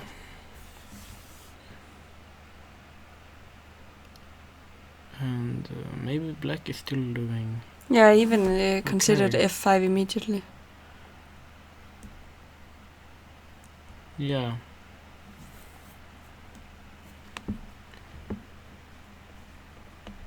So takes. I think I will have to take another once again. But I'm not that convinced. Bishop takes, knight g3, bishop g6. And I feel like black is doing okay here. Maybe h4. h4. Yeah, it's a good move. Just to be annoying. Yeah, no, I agree. h4 is interesting. There's a lot of play here. Yeah. Maybe take on f3 actually.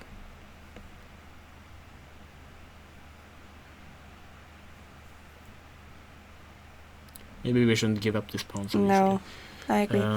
Okay. But yeah, I think I can't completely say what went wrong, but something.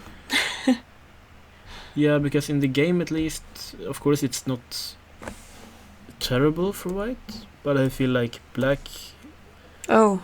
It's almost that I want to play a4 and take a draw. But a4, it might not be that bad. Like a4, you're blocking everything, then you can continue on the other side. Yeah, it's just that I'm not sure if white is the one who's pushing on the other side as well. I feel like it's more likely that black will achieve g5, h5, g4 than... You might be right. But I feel like white should damage control here. And try to lock everything, actually.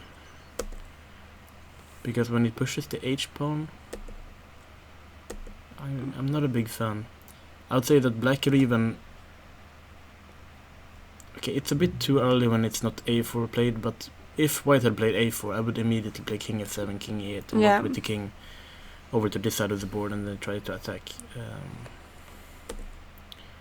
Knight e2, knight c8. Finally, the knight is... Yeah, they're gonna maneuver here for the rest of the night.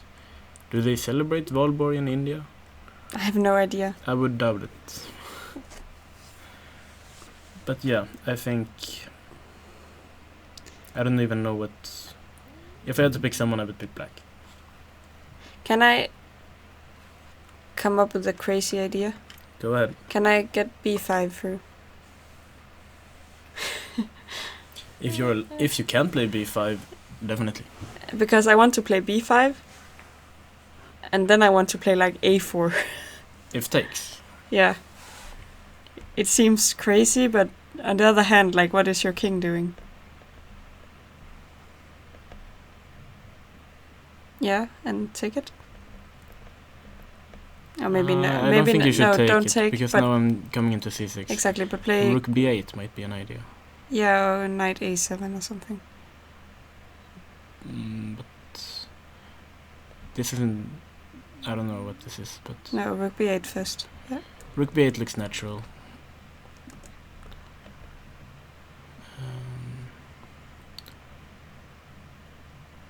Maybe... Let's go here. Knight a7. I will take a pawn on c5. And I win. Can I take on b5? Oh, I can take on b5. I thought I was just winning there.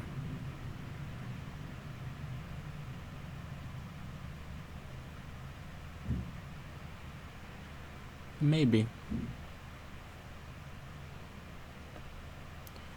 Yeah. But it looks... I'm not sure it's necessary. I just thought it might be an idea.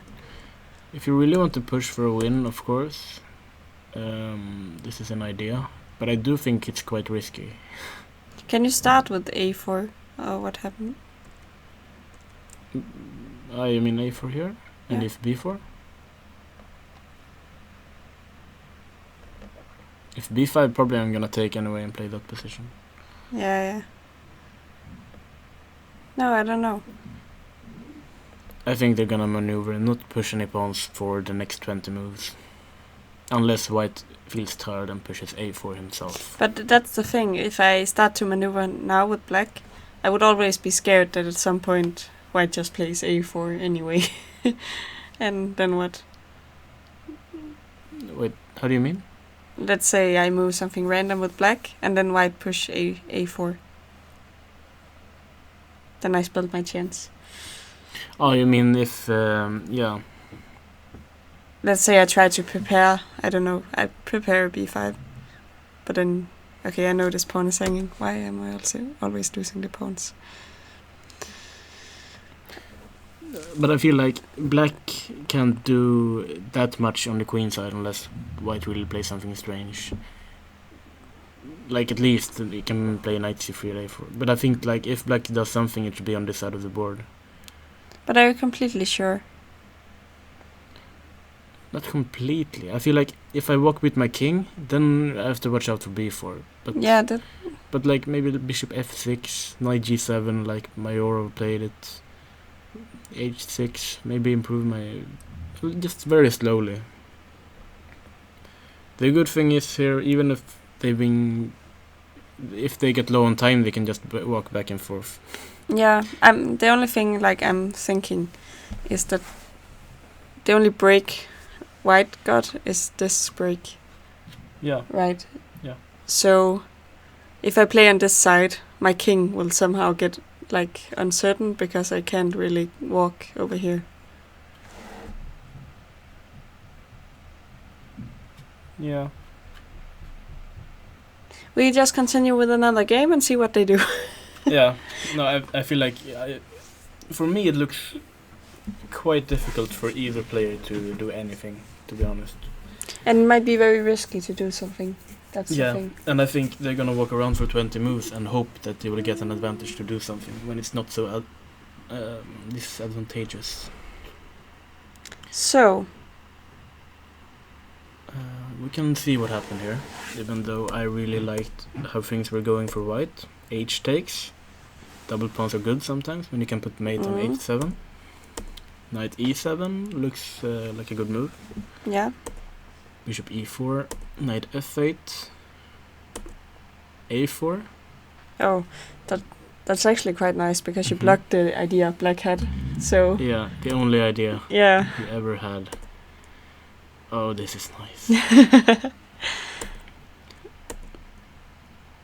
Whoa, this is beautiful. Look at those knights and how little they're doing. This is why I like Blomqvist. Calm down. No, this is why I like chess. Like, look at how completely helpless black is. What is he even going to do? This is the French defense gone wrong. I think you offended everyone in the world who played the French defense.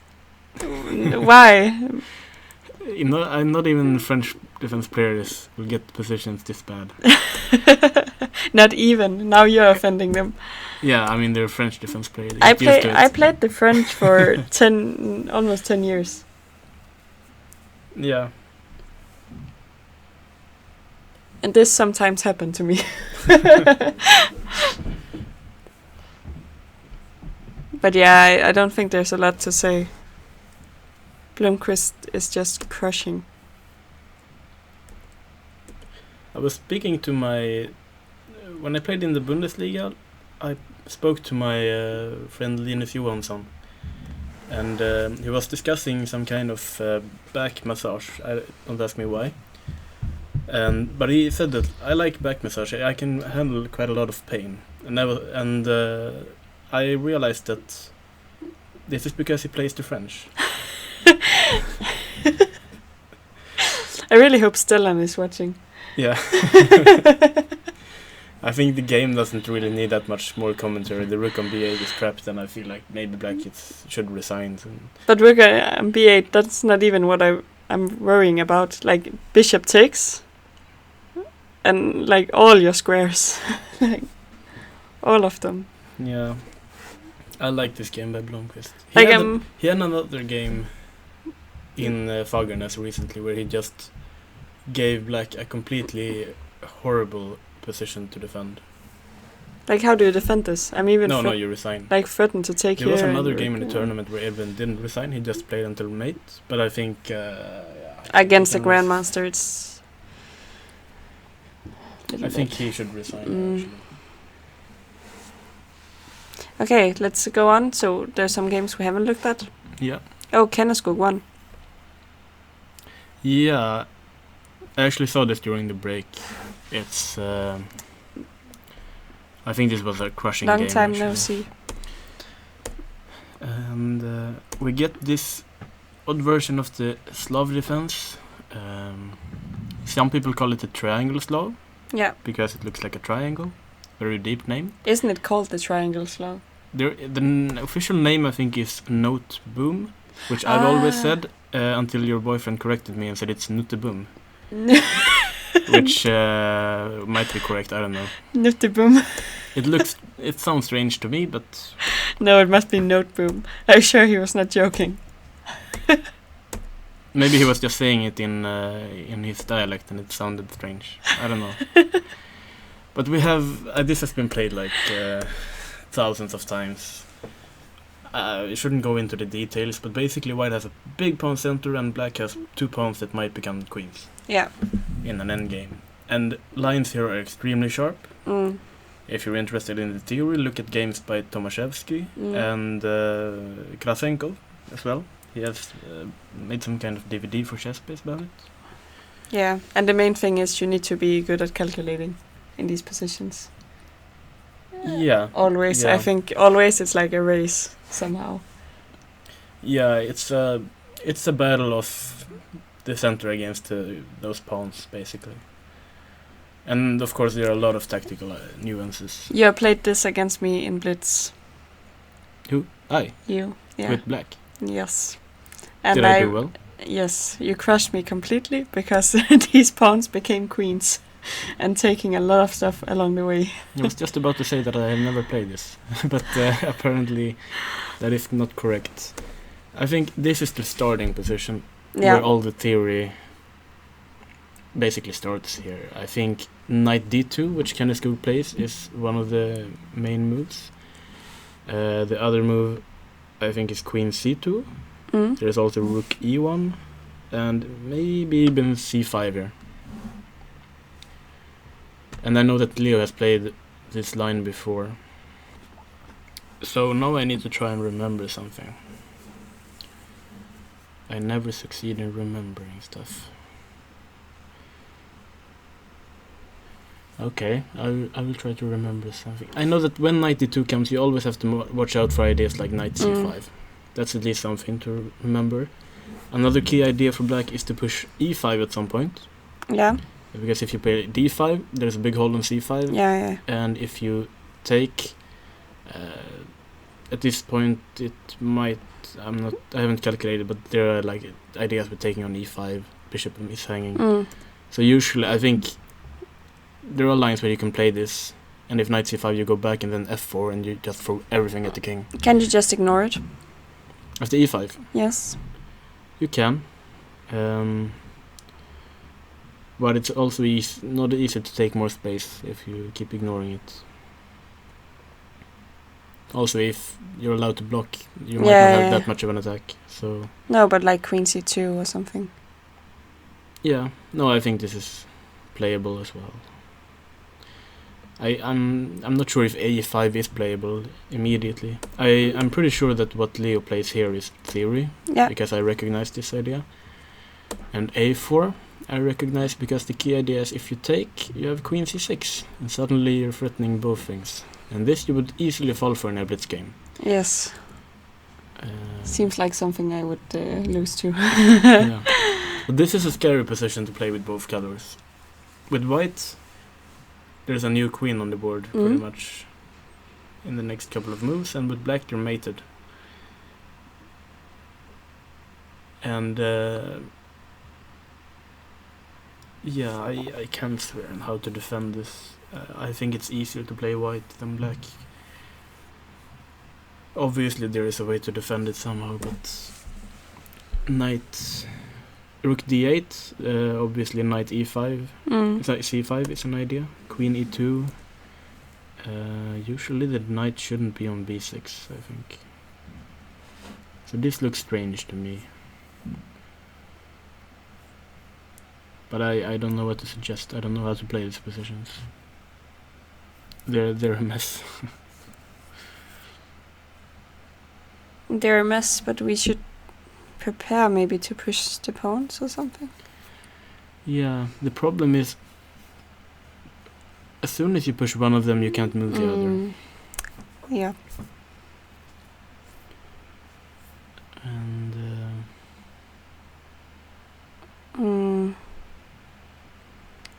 okay, I'm gonna. Can you play this. queen b6? Queen b6? I want to try to push b3 and then a3. But isn't the problem you count as the bishop a3? This is... I thought queen d6 might be a move. d6. Because then you combine this idea with also playing knight c5. Interesting. But it's always scary to play such a move. Like, it's possible... Okay, I haven't calculated. e4 keeps threatening moves like e5. I don't know, can you... No, you can probably not play e5 yourself, but... Or can you? Maybe you can, because the knight on d2 is also hanging. Yeah. Like f takes, knight takes, pawn takes, queen takes d3. If queen takes, rook takes, it's hanging on d2 also. Knight takes. Everyone who's watching should realize that it's a complete mess to figure out what's going on here. But I think Black actually might be doing okay here. But on the other hand, a move like this can be annoying. There's so much to calculate. But can't you take on... Whichever pawn you take, I'm gonna push e5. Yeah.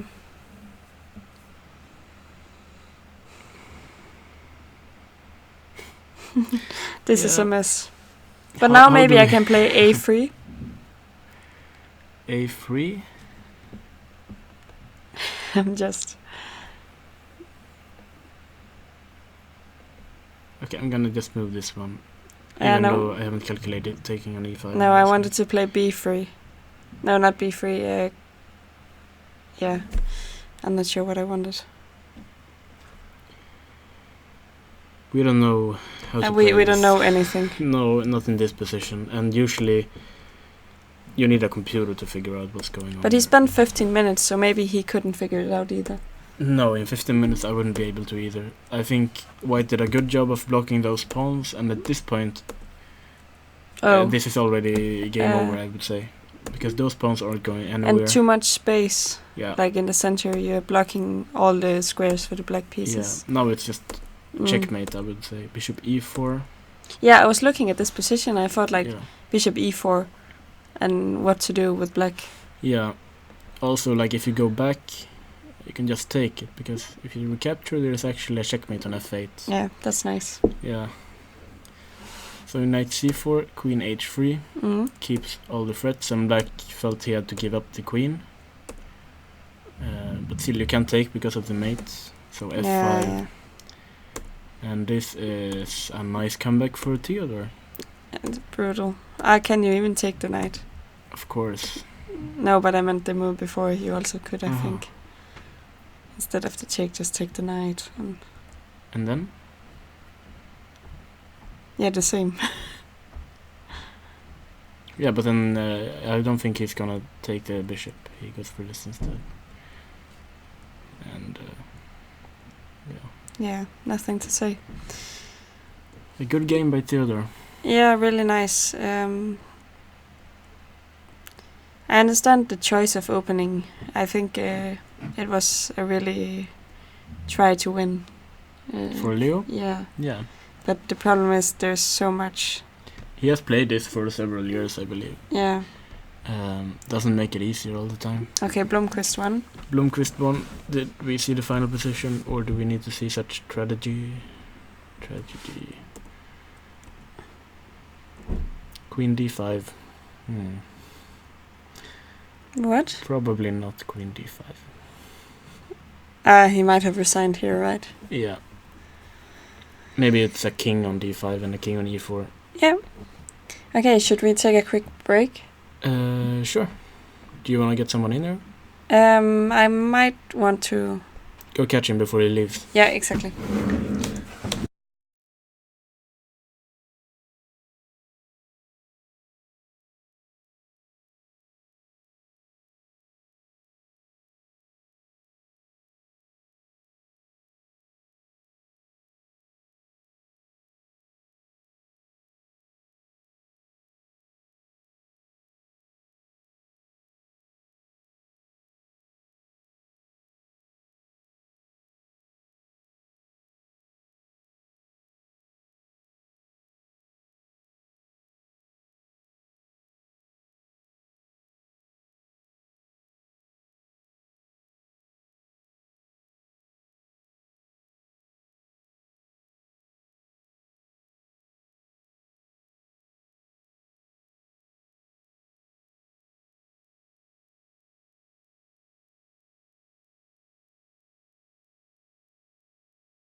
Are Okay, we back? we're live.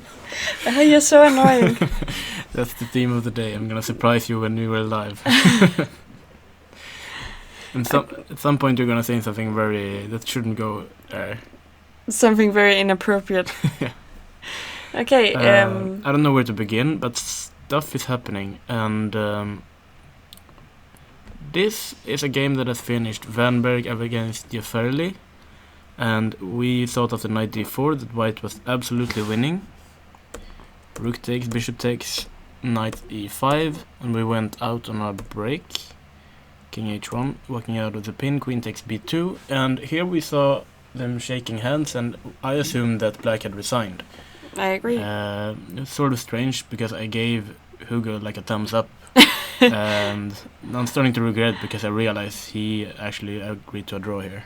Yeah, it's not good. Which, to me, it's a bit strange, and I think that shows that Hugo is a bit tilted because he is winning here. Those pawns aren't dangerous. I agree. He actually, it's a shame, but he has lost his confidence. He's thinking, I will eventually lose this instead, because these pawns will queen or something. But I agree. In any other tournament, in any other situation, he would just have played on. Yeah, and he would realize also that he's winning. Yeah, I think so too. I think just even knight f3 is a nice way of not giving up the fourth pawn. Yeah. And yeah, this bishop on c8 sort of a dead. French bishop. Yeah. Okay, and then that's a shame. We wanted to look at Jung-min because strange things were happening here too, and he's running outside of the studio. Yeah, except when I said it, it wasn't actually Jung-min's game. It was my mistake. He wasn't. It was Stupak's game, but Stupak is still just a piece up. But shame. I thought it was Jung-min, but nice for Stupak then. Stupak is a piece up. The pawns aren't dangerous at all, and this is not really a piece that would compensate. But how did this happen? Piece. We should go back. When we last saw the game, I didn't really. No, it was just a complicated position where we left off. That's the h3, h5, and this is a very strange decision by white. So, as a person who always fianchetto my bishop, I don't really like this decision either. I usually prefer to have my nice pretty bishop on g2 forever. Yeah, no, I this is probably a result of not knowing what to do. But this is just a very bad positional decision to give up this bishop. He puts all the pawns on white, on the light squares, but you can't really do this, I think. Knight d5, and black is eventually just gonna push e6, have the bishop pair, maybe even f5 to make the bishop on c6 good. And this bishop on a1. Sad. Yeah. So no, but the problem is this would have made sense if you could keep the position closed, but you can't because black has too many ways to break up the position. So. And now I don't know what happens, but he went berserk. And this is an annoying pin to be in. Rook e8, and the knight is sort of. I'm confused. Why didn't he play knight d5? Well, the position is bad anyway, but why? Take the queen. And then? Take the pawn on h3. And then? Probably take this pawn. Yeah, take the next pawn. Okay, yeah. Maybe this was just desperate. Alright. And try to play this. Like, but I mean, this is just... 3 pawns or 1 piece, it's the same, you know. He can resign, for sure. Yeah. Okay, I'm not really sure what Kulkarni's... what was going through his mind in this game. But not great of him. Yeah, my bet of him making a draw here was nowhere near being true. Okay, so let's look at Jungstad? No, Jung-min. Okay, Jung-min, the real Jung-min. Yes, because we left here and we were very happy with black's position. Yes, exactly. So we thought take, and we thought knight e2 here, but he actually went for queen e2. Knight d4, queen d3. So he's doing his best to defend this position, and e5, preparing d5. Can't you just play your knight is hanging, so you need to support it first. Mhm. Of course. Yeah. Knight e2, Mm. and knight back. Maybe here knight e6 I like better. Knight e6 is also a move to consider. It's just, I assume he didn't like this, even though still after d5 I think black is doing extremely well. But I know Jung-min, he also doesn't like giving up pawns when he doesn't have to. He's sort of like Blomqvist. He's the Korean Blomqvist. Yeah. That wasn't him running. No, this was Siddharth running Siddharth. The good thing about having many young players in this tournament is that if people are running, you're not sure if it's Jung-min or the others. But in the normal tournaments, you just it's assume. Usually just Jung-min who runs around. But yeah, I mean d5 is coming. Black has still a good position. Yeah. Knight c3 trying to stop it, but b4. The pawn on b3 is extremely weak. And those knights are just harassing white until the end of time. I know this position is really bad for white, but we have seen Siddharth defend tactically. Yeah. So he might find some resources here, even though it looks bad. For sure. He's getting closer. Perhaps knight c6. He's trying to pick up that pawn on b3. But white is getting some activity here. This I like. Bishop c5. So he doesn't really care about the spoiled pawn structure. So we have a smiling man coming into the door. Should we take a look at his game? I think we should let him in. Let's see the last 3 moves, and then we'll. Then we can look at Kenneth Skoog's game, and he's here with us. He looks he's very really happy. I haven't seen him smile like this since he came back from Germany. And I really like this decision by Jung-min, even though I'm not that certain he has played his best, but the pawn structure is ruined, but this is still a weakness. And we can be 3 people. Can we? Yeah. You need to lean close. Oh, okay. Like this. Even closer. Your head needs There you are. So, what do you think about Jung-min's position? We can even ask Kenneth Skoog.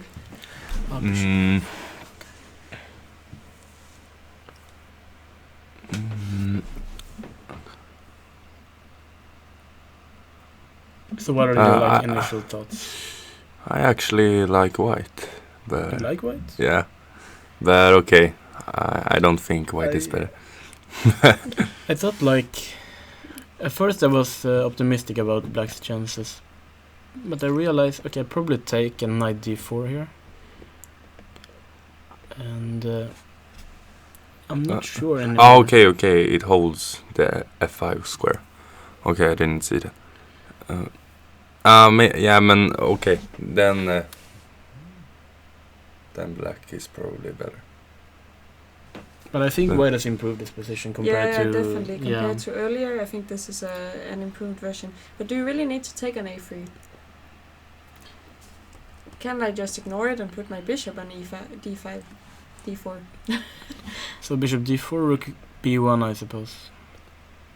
And maybe knight b4? Knight b4, let's say I take it. Queen 6? Knight e3. I feel like if you get the knight to f5, then you're not so happy.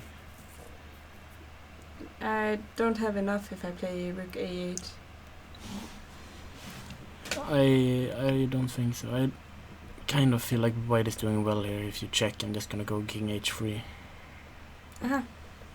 Isn't that safe enough? Yes, this looks actually quite good for white because... Yeah, if I get my queen and rook into the position, it's almost mate for black, so... Yeah, you might threaten something like rook c1 soon. Yeah. Interesting. But, yeah. Okay, he took on a3 actually in the game. I still think black is pushing a bit, but he needs to be much more careful, and I think there are many situations where he's going to win the pawn on b3, but it's not going to be enough to win. Yeah, especially because you have these double pawns in the file, and you have this backwards pawn on d7. Yeah. So like one extra pawn might not be enough. Okay, but let's look at Kenneskog's game. Yeah. Let him explain what happened, because we just said everything was good for white, and Yeah, I'm just gonna start off and say that Stupak has already won his game, actually. Yeah. Kulkalny resigned. So, Kenneskog, we looked a little bit at your game, actually. And yeah, it's a famous line in the Notebone. So did you prepare it? Yeah, some sort. I want to play some some fun lines, but so I was a little bit surprised when he play Queen C7, because Leo is how do you say position? Yeah, positional player. Yeah. So when I get the chance to play F4, then it's yeah. As you can see, we mentioned E5 as an option here. Yeah. But I don't completely recall what theories is. I was looking at D5 and Queen C2 here. D5 is the most popular move. D5. And then you can. Knight C5 or? No, because Knight C5, I think I just. But it's. I wasn't sure if I liked it. Maybe Bishop C2 or Bishop B1. But yeah, I think C2 is fine. Yeah, you need to defend this, and maybe White will play F4 next move. Yeah. The Queen D6 F4, and this is looking quite scary for Black, I think. Yes. But Queen C7 is one of the main moves, right? Yes, it is. But you have to check many lines if you play it. I think E5 is a little bit easier. A4. But that's correct, because you're not falling for the trap. Yeah. Rook B1. I looked at this position, but I can't recall anything except that it's very dangerous for Black. Do you know when he deviated from theory? I think B3 is the most popular move. After Rook B1? Yes. Okay. But the thing is, I have to do something because he's threatening A3. So I assume Bishop A3? No, the thing is, maybe I can play that too, but Rook A1 is an option too. I don't know actually what's the best move, but I would probably play Rook A1, but maybe Bishop A3 is. I think both look natural, but this keeps some pressure on this pawn. Yeah, so but and maybe I want to. My plan is to play E4, and then the pawn on D4 is hanging in some lines. But I think Bishop A3 is good too. But I don't know how long your preparation was. No, after Rook D8, I was gone. Yeah, and Queen 2 looks very natural. Yeah, I think you have to do it. Yeah. C5. Yes, and I know some lines you play Queen D6 and threatening Knight C5 again, but I don't actually saw anything on E4. We talked about this in the studio, and we couldn't find anything good. This is what we looked at. Yes. E5. Did you come up with something in the analysis about this position? No. Actually, after Knight F3, we didn't saw anything. You didn't see anything decent for Black? No. Because you just take. Can you play Queen B6 and try to pin the pawn? Yes. So if I take on E5? And maybe Knight G4? But then I probably have time to play C5 as well. And this center is rolling. Yeah. So maybe Black actually had to go for this earlier B3 or something. Because we thought of the Knight B6, this was very, very bad for Black. Yeah, the thing is, Knight B6 is... Some players have played it. I know when B3 is... included. Yeah. But I think that's the wrong idea. Because I think he wants his knights on the king side. Yeah. And I think maybe one idea, I don't know actually in this position, he wants to play the knight to f8 because his king side is gonna be very weak after e5. Yeah. But I wasn't sure here either. Because we felt everything went very quickly for you here. Yeah, I actually I don't know if I have to play rook e1 or. It's But it always felt- a safe yeah, move to yeah. play, right? Queen e7, and Yes. now you can just go Yes, forward. and I think he has to play rook, knight e8 because Yeah. because A3. yes, And I assume if you play queen d7, you go bishop c5. yes, but maybe that's better try because he feel like he forced bishop c5. Yeah, maybe the bishop don't want to be on c5 in the long No. run, but Exactly. because at this point we felt like if you will play f5 and the black can't do anything, we didn't really see anything for. No, it felt like you were mating him. Yeah. Yeah, and actually I don't see any moves he can do either. Maybe he must do something much before all this. He Yeah. can. I mean, he cannot. It's much easier for me to play. I just play f5, and can and he must take on f5. Mm-hmm. But this is really sharp, and it feels like he didn't play it correctly. And No, he's no, no, no. just getting, No, sometimes somewhere he comes wrong. So you thought he had to take on f5? Yeah, To take with the rook? yeah. Or yeah. Because if you take with the bishop, he You might can- play. Yeah, Yeah, it might take on c4 yeah. and sacrifice. Yeah. But I mean, I must be much better here as well. These pawns and Yeah, this attack looks very. and if you play like e6, I think I can play rook f4 and rook h4. You mean g6? Yeah. Yes. Rook f4, Yeah. rook h4. Yeah. It looks devastating. Yeah. maybe you can even play rook h4 immediately. Oh, you mean h5? Oh, sorry. Rook h5, yeah. Oh, yeah, maybe. I just Yeah. want to be funny now. Okay. Yeah, at this point I think everything just wins, right? Bishop e4. Yes, and yes, because yeah, I just take on e6 if you don't take on and you c4. can't recapture because No, he's mate exactly. in f8. So here he pretty much has to sacrifice Yeah. the queen, right?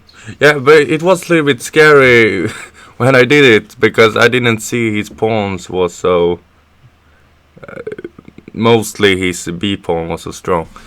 That's pretty much all he has in this variation. Yeah, yeah, because if you take knight take e7, rook e8, queen e6, Yeah. take.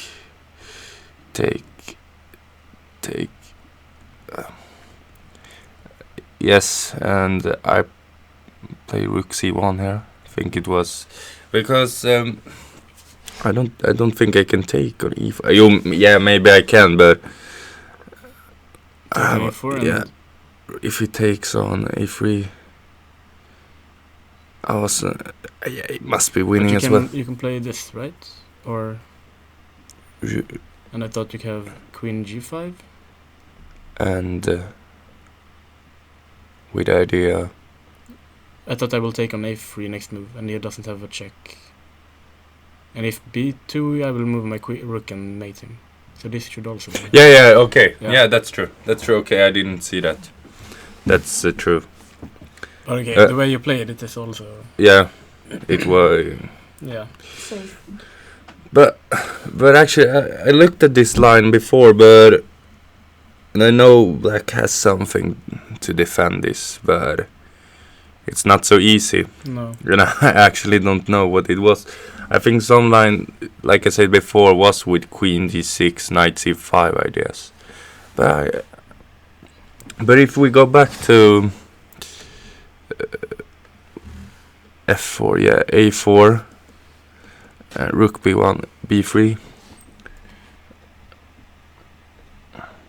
Yeah, this looks Okay, so rook a1. Yeah. I think he has to find a move here. Now he didn't play b3, but I think it's he has to play rook it. d8 looks natural at least. Yeah.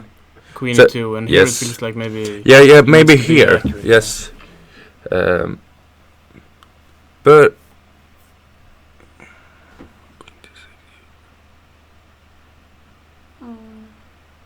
But I agree that it's not so pleasant to defend this. But can you play maybe queen d6 here? Because now you threaten to push a3. But I thought bishop a3. Maybe you can play something like this. Exactly. yeah. Maybe this looked like something because. No, e4 is stopped because the d4 pawn is hanging. And Yeah, and wait. I think I remember something. I think you cannot play e4 either.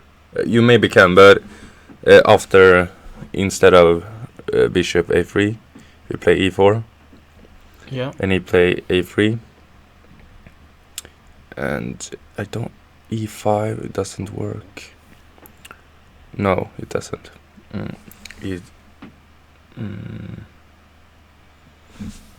E5.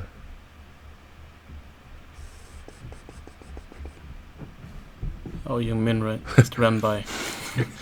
We've said that a couple of times in this studio.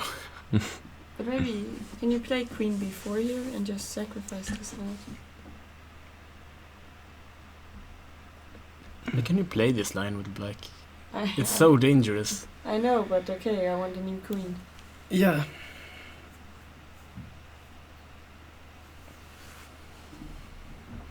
Okay, but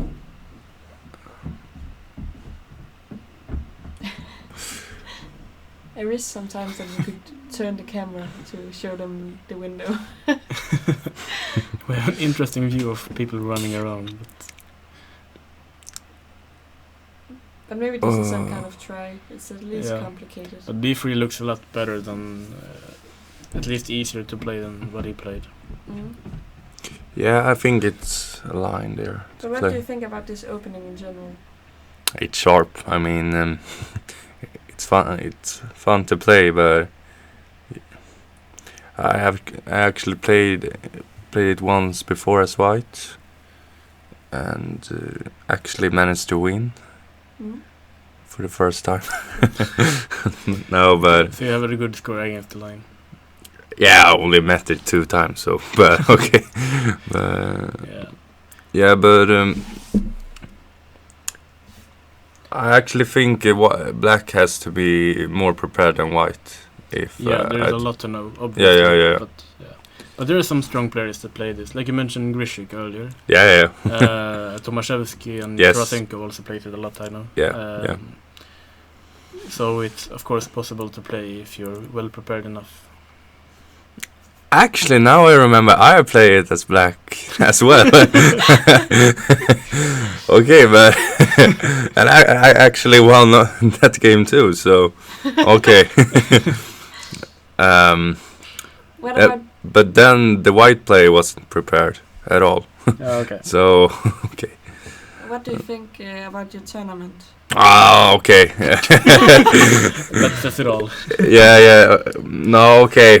It has not been so good, but I mean, the young players, I mean, they play very well, and But you had some nice position. yeah. I haven't checked it yet, but when I met the young Indian girl, Savita? yeah, Yeah. it feels like it must be very good there. Yeah. But the thing is, I missed. You maybe saw the game, Yeah. but I played knight b2. Yeah. and, but you um, could have taken on d6.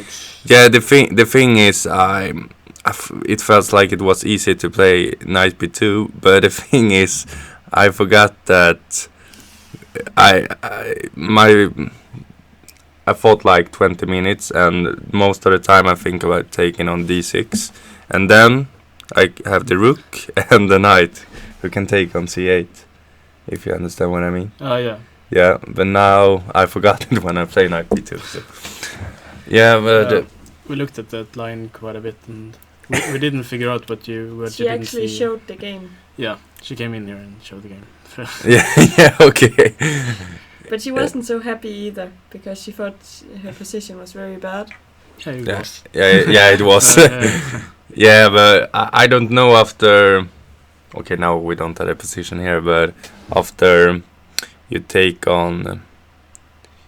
No, knight d6, queen d7. I thought about rook c6. Yeah, we actually We actually talked might about this. get the position back if we. I Let's think see, which round was it? 5. No, I think. four. No, 4. 4. We just need to find our No, way it's back. not. Round 3? No, it. Is it 5? Yeah, it must be 5, but it was this wrong names. This is the Yeah. Yeah. game.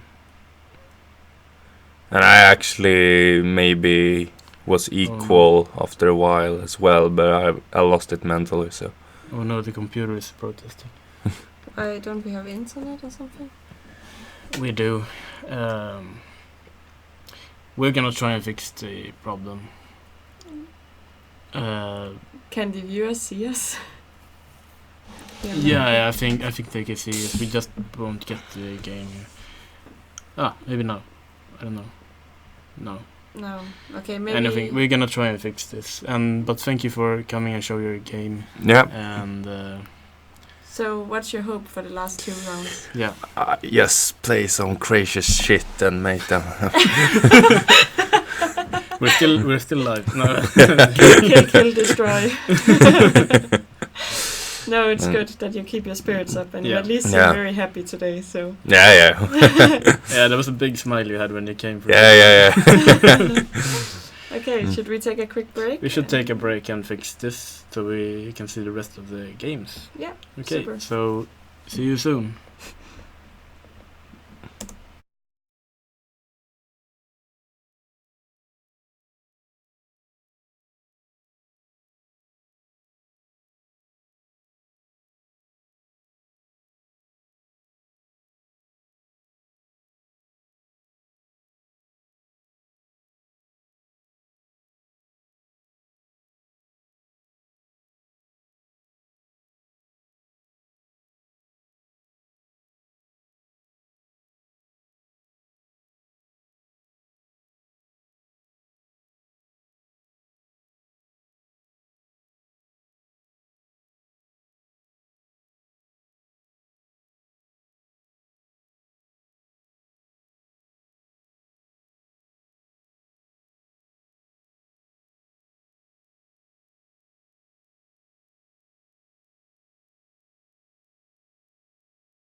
I was ready this time.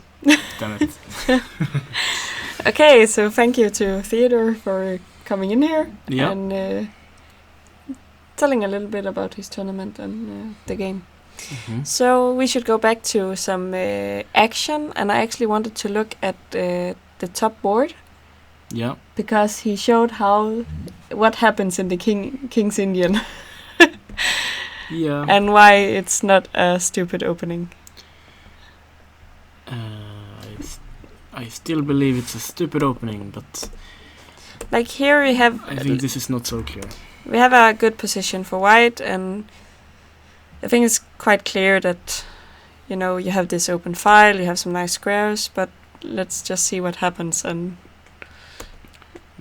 once again, for those of you watching, the computer doesn't really understand this position that well, because it's very, very closed, and they're not really good at understanding those positions. But we... he even played your plan here, c5. It did. I'm not sure if I wanted... okay, I wanted to play King B1 first, but still, I think this is a decent position for white. And but I don't like the way he plays, for example, here. I don't understand why he would give up such a beautiful bishop for such a bad knight. But maybe he didn't understand that the knight was bad. Like, it looks so pretty, but the thing is, it's not doing a lot. Yeah. No, it's doing something. In some cases, when white had played rook c1, there might be h5. But this bishop on f2 is quite important, I would believe. Yeah, definitely. And the way Jugstad plays it, I think he gives black much more than he deserves to. Knight is very well maneuvered to g5. Yeah. And this is also good. Black has a terrible bishop, and he exchanged it. For quite a good knight. Yeah, and suddenly, in this position, black is just better, I think. I agree. It's strange, but this is a good example that it's really critical also that you play some good moves. You said that earlier, that you really need to think and make the right decisions, because otherwise black will break free. And now even c6 has been played. I think, this is just really good for black. Wait, I just need to... what happened to c6 here? Yeah. D takes... Oh, okay, I see. He's gonna play... No, I don't see, actually. Yeah, he takes an f3. No, he can't. What? He can't even. I think this is probably the plan. Rook c7. Yeah, and he's just gonna give up this pawn, but he's gonna get the one on c6 and win the endgame. Yeah. Because this knight is so strong. He needs to go back to h2 here. Yes, of course. And I don't know if there is some even better tactics, but otherwise just... take on c6. Yeah. I agree. This endgame should be really nice for black. So I think Majorov is heading towards victory, unless I'm missing something. Rook c8.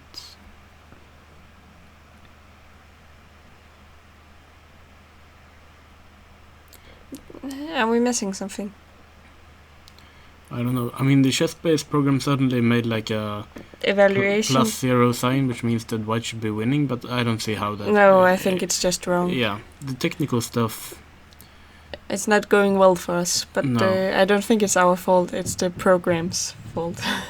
You know that I've commentated on a lot of tournaments, at least maybe like 10 tournaments now. Not a single tournament have there been like... the technique is working fine. Not a single one of them. I think maybe they should invest some money in making all the technique work. Definitely. I mean, the viewers, you can see the camera. It's not great. You don't get to enjoy how pretty we're actually looking. I don't even have to invest in makeup for myself. Exactly. Yeah, interesting. Theo has this kind of position we expected him to have. Yeah. Take. Not that much has happened here, because they just... they played the moves we suggested, and yeah. I think I think Jungmin is pushing. yeah, This pawn on b3 is... And yeah, and he's saying, I don't want to draw, we fight. Yeah. By not accepting this group. But as we mentioned earlier, the problem is even though you win this pawn on b3, it's really difficult to win these kinds of positions because your other pawns aren't that great. Yeah, I thought, around here I thought he was going to play... I thought he would play d5 here when I went by. With the clever idea, if you go knight d6, I have queen b4. And... But, okay, now you get your knight to... No. And this looked nice for me. Yeah, this actually... Of course, you don't have to play knight d6, you can take, but it looked good. Can you take and go knight b6, but then you play the same? It's similar. Yeah. And I think... Okay, in the position, white apparently got the rook to d5. And I need to figure out if that's good or bad. It's actually not that easy to say, because it might also just be stuck there. It can be very bad there. Yeah. Queen b4. That is a very good move if it works. And I really hope it works, because I think takes, rook c3 Oh. looks nice to me. It looks nasty for you. And the queen is running out of squares. Like if you go all the way back here, I'm just gonna go rook c2 and win. So queen b4, and probably the rook is just stuck. How are you gonna defend this? But I'm not really... I am threatening something. I'm still threatening rook c3. Maybe knight c4. Knight c4 again. Just to stop rook c3. So the idea is if I take the pawn now, the pawn on d7 is still hanging. Actually it's not, because this knight is this knight hanging. is So it c3. doesn't work, right? You can just take here. Which means that the knight has to move here.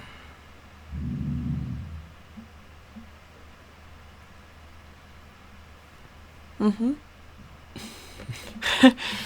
I think we still go in here. Now you might give a check first. Yeah. And then... It's always extremely scary if you allow a knight to f5. But Jungmin just calmly ran past. Actually more calmly than Yeah, usual. it was more like jogging this time. He's going for some exercise. Yeah, I would be happy if I could play in queen d2, but it's not really possible. No. So... If a queen ends up somewhere here, white will lose. White will win. But, yeah, but it's not possible, so... No, but isn't white's king also kind of safe on h3? Okay, then I need to come up with a plan to... What if I just go queen a6? Yeah. Now I'm just going crazy here. And I go to a... I think it's quite Three. sensible. And I'm not sure what I do actually. Still doing a little bit of jogging.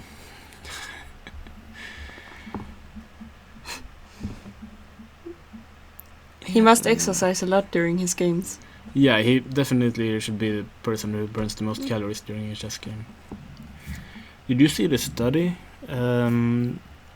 Was it during the Isle of Man tournament? They examined like the effects of playing a chess game and like burning calories and so on. Yeah, I think I have seen it, yes. Yeah, and it was like, wasn't it like 500 calories Yeah, for it was 2 quite a hours? lot, yeah. This Russian grandmaster Antipov was the, what do you call it, test rabbits? The test person. Test person, yeah. I think there were others as well, but I think you have to go knight c4, and luckily this move 41, so he has time to find it. But he needs to try knight c4. He can't allow rook c3.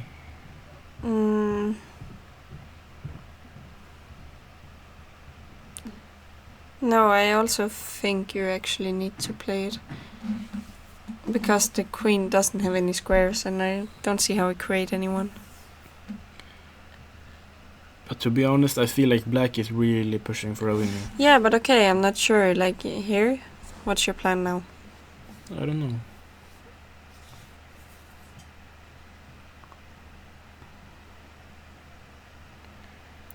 Can you trap this rook somehow? trap the rook. I don't think it's that bad. Also, I'm not sure if it's that good to trade the knight for a rook. In general, if like a white knight would end up on f5. So I'm more like, I want to get the white king somehow. So should we just But what if try you it? take here with the queen?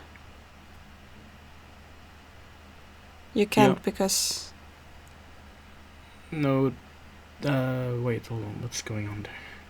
So if I take with the queen and b3, probably rook takes d4. But I can also take on d3, but then it's just a draw. Yeah, exactly, we don't want that. Yeah, no, but I thought like if we do it the most brutal way we know, we just ignore everything. What happens then? Check. King goes up. And we do not care about what white is up to. Can we do something this brutal?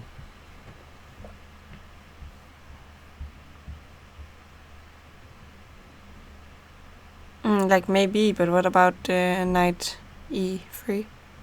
Knight e3. And okay, let's start with queen h1.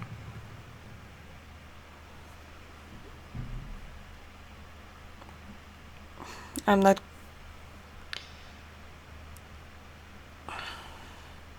Yeah. This looks scary to me. Yeah, it looks scary. I thought I could defend, but it doesn't look that pleasant. He has played knight c4. And Jumin has jogged his way back to the board. Is anyone still watching us? And want to join us in the chat? Ask some questions. I think all the Swedish youngsters out there are drinking somewhere. Yeah, I understand. You have this party day today, or not Yeah. party day. Today tomorrow you're going to protest Leo is against making capitalism, faces. Yeah, tomorrow people are doing that. which is really nice. I encourage everyone to participate. And I encourage them not to. Leo doesn't seem very happy with this game, but he seems calm enough. And Okay, so what about Khan and Sorensen? well, that's just a white win, probably. That's not a beautiful bishop on a8.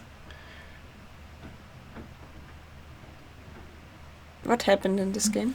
Yeah, it was a long time ago since we saw it. We left as a rook d5, and apparently this was the idea, and I'm not so impressed. We talked about this, so you said it didn't seem right, and I agreed.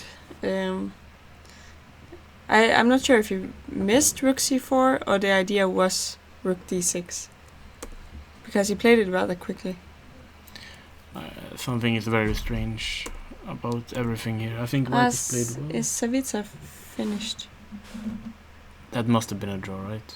Should we go and look at that first? Yeah, It's this was a a draw. draw. Okay, I don't think we need to look very closely at the final position there. And white just basically pushed everything back, and bam. Oh, this is nice. Yeah. But it's also, you remember we had this game, Kenneskog Sidat, and we kept on suggesting knight h4 to play knight d6 with some fun. Wait, which game? Kenneskog Sidat. Yeah. No, wait, I don't which game was that? Kenneskog just got mated, but we had knight h4 at a lot of points. Aha, yeah. To go to g6 with some kind of similar tactic. Yeah. Okay, that's a nice point actually, but It's not working. not working enough at least. Yeah.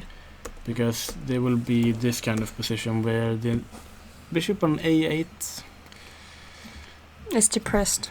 yeah, it's a nice diagonal, but they cannot move anywhere. And also if you take on b2, I'm guessing rook e8. Can you try to, I don't know, move the knight to just free yourself? But then the rooks are probably coming into e7 and d7. Yeah, I think agree. this is actually... Just lost. Yeah, white will pick up a lot of pawns. So, okay, usually we prefer to have 2 pieces against the rook, but the problem here, we have 2 pieces that can't move. Yeah, It's and not we very... and probably will pick up many pawns as Many well. pawns, yeah. I think Khan has played it really well here. Rook d2 very calmly. So still the bishop cannot move anywhere. Yeah, very nice. Like, Yeah. it's completely dominated. Take another pawn, b4. Okay, black is doing what he can to... Great problems. Yeah.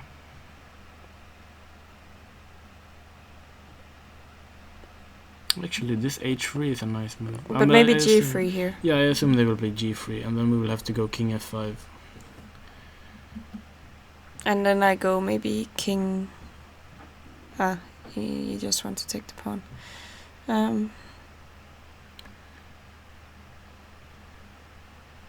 Okay, I'm guessing b5 might be a move.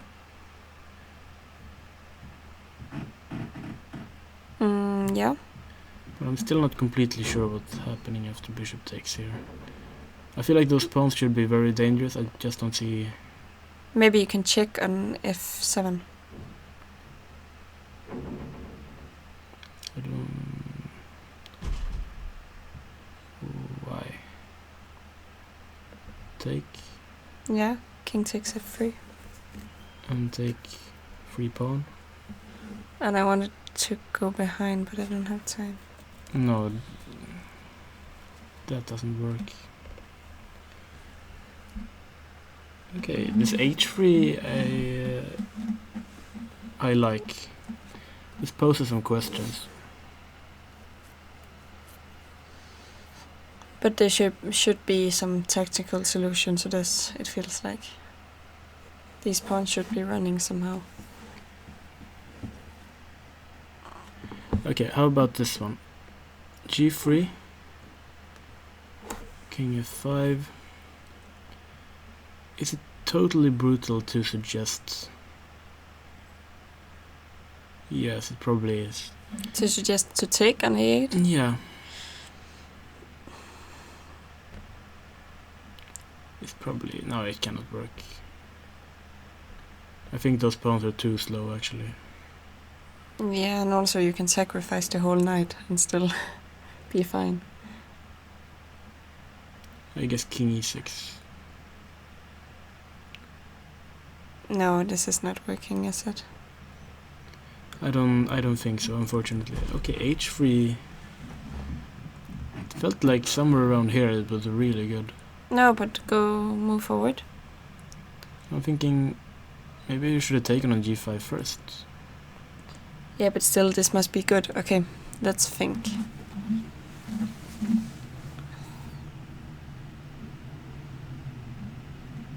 What if I play g3? And I just simply take this pawn. But why would you do that to your pawn structure? Why I would do it? Yeah. So let's take this one again. I'm not sure if I want to draw with black anymore.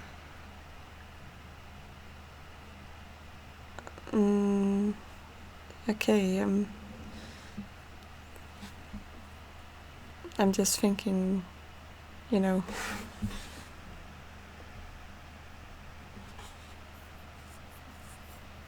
Like this. Okay, this is not very pretty. Okay, what if I just take here? And you take with what? That's actually a move.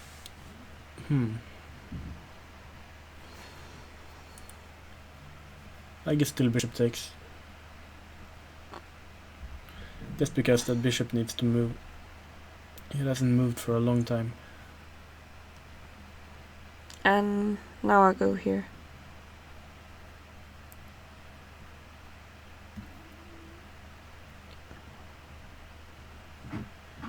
Okay, so let's try bishop e4. But can I play like this now? Or do you have checks? You do. If I go here.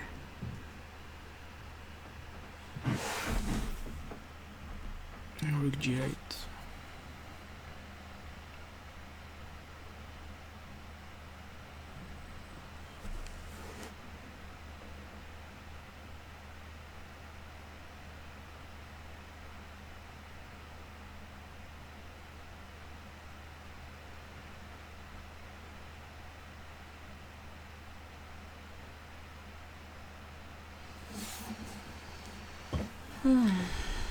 I think there's a lot of counterplay going on here of the h3, and I'm not completely sure how White's gonna deal with it. Actually, I think White has messed up a bit, allowing this h3.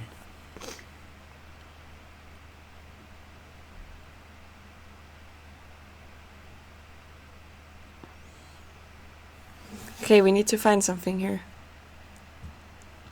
Or here. Can you just ignore it? Probably not. No, probably not, but if I have something... I mean, Okay, so...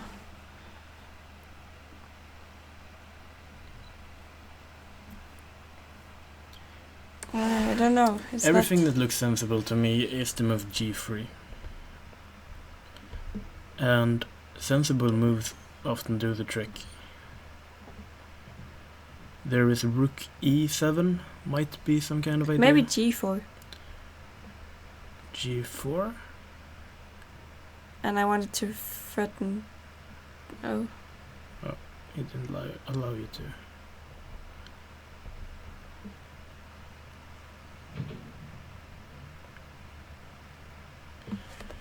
I think black is doing... If there's nothing here that we're missing, I think black has solved his problems. Or at least gotten a lot of counterplay, more than... Ah, okay, he actually takes an a8. Immediately. That he did it immediately is surprising to me. Because if he wants to win, he should try to keep this pawn. And playing b5? Does he really have time to do this? Yeah, because maybe you play g3 and then you just go king g2. Oh, you have g3, that's nice. And... Okay, then maybe I take...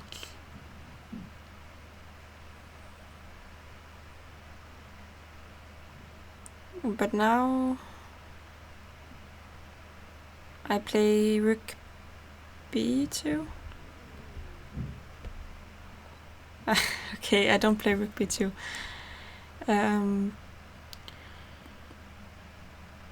If anyone can win this, I think it's black. Okay, take the pawn. Are you taking an f3? Because then I want to go rook No. b2. I don't want to take that pawn. It's worth nothing to me. Knight c4.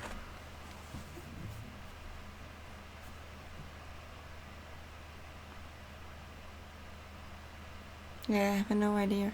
Maybe rook d... Now you're trying to fork me again. You're just a stupid person. Aren't you if you fall for it? You're tricking me in every position. I don't like it. Uh-huh. So you did play g3 here. Okay, that's probably better. And now b5 must be there, right? But I don't see how this is much different.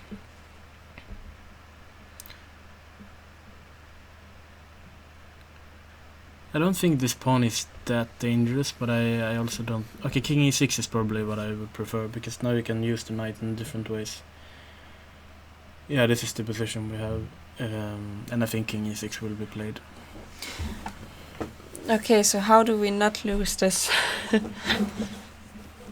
feels like Hampus had a terrible position, and now he's okay. Okay, what about... No, it doesn't even work. What were you about to say? It doesn't matter because I figured out it didn't work. So you don't Okay. need to display my bad moves. I was just curious how you were thinking.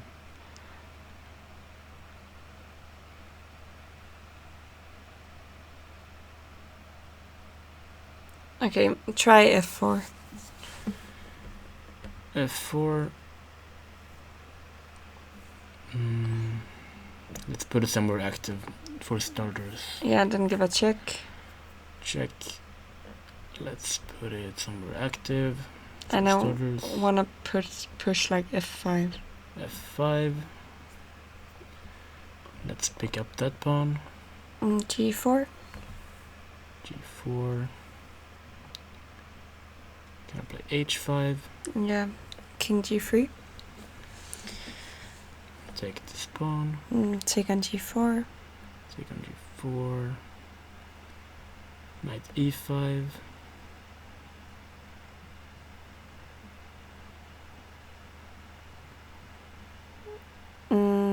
But maybe we should actually play something. Rook B8 then, if we are satisfied with that. so after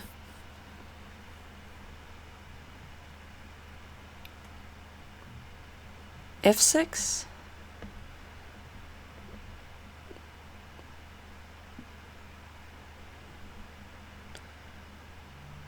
And A7. No. Rook G8. Take on H3. Can I go here? No, I'm too slow, am I?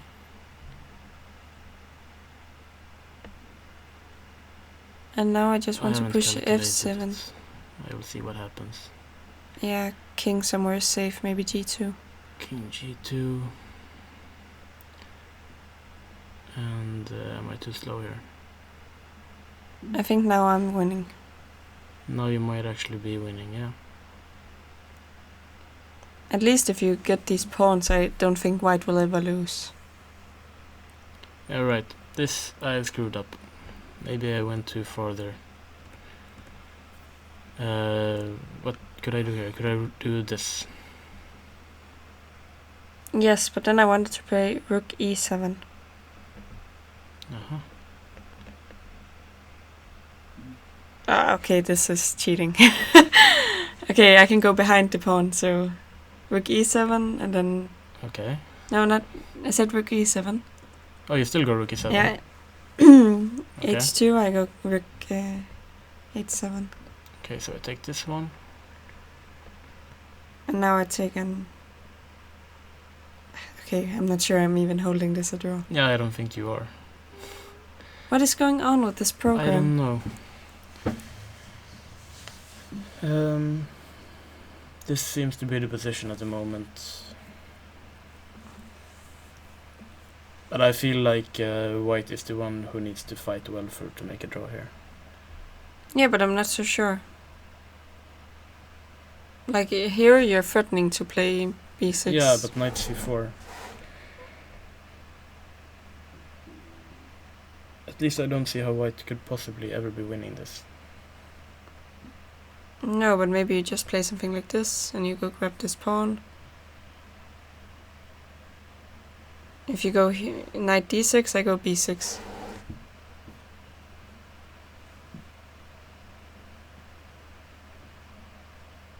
I don't think it's that easy, actually. Fair enough. Maybe actually it's better to put the knight on D7. Yeah, but now you're threatening nothing, right? So now I play G4. I wasn't threatening anything before either. But I thought like just separate these pawns a little bit. King G3. King G3, King D6. And I guess... No, give a check here. You check, King here. And now I wanted to take the pawn on H3. And let's say Rook B8.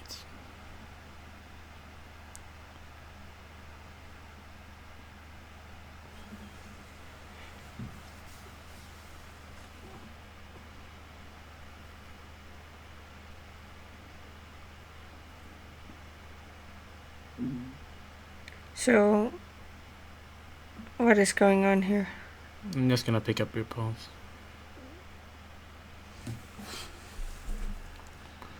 If I'm allowed to. I'm not sure if I've played this very well, but... No, but also... If I go rook d5 here. Yeah, that's what I figured. Maybe I should start with this, actually.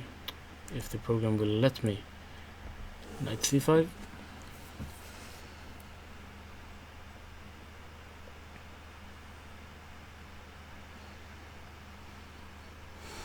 I guess rook d5 still.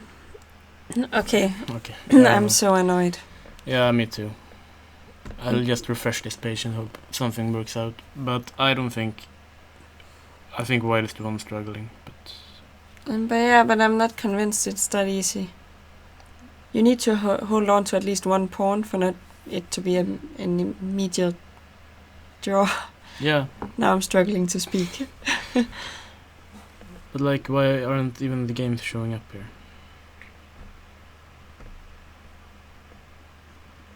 Stupid technology. Yeah, I don't know. We had some problems, especially today. I don't know why. It should be even easier because no one is watching now that Gringe is finished. Yeah. Okay. I think we need to take a break and find another source for the games. I think our technician is still here. Yeah, we're sorry, but we'll take a quick break to make this work. And I think, there should be some games left at least. Yeah. So we'll be back soon. Bye.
Back to chess 24.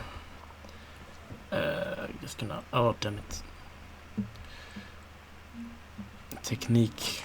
And now I'm eating on stream. Yeah, it's round 7. We can do what we want, I think. Okay, so... I felt we need to check out what's going on here, because things are happening. Heating up. Heating up, for sure. And someone's about to get mated. But who?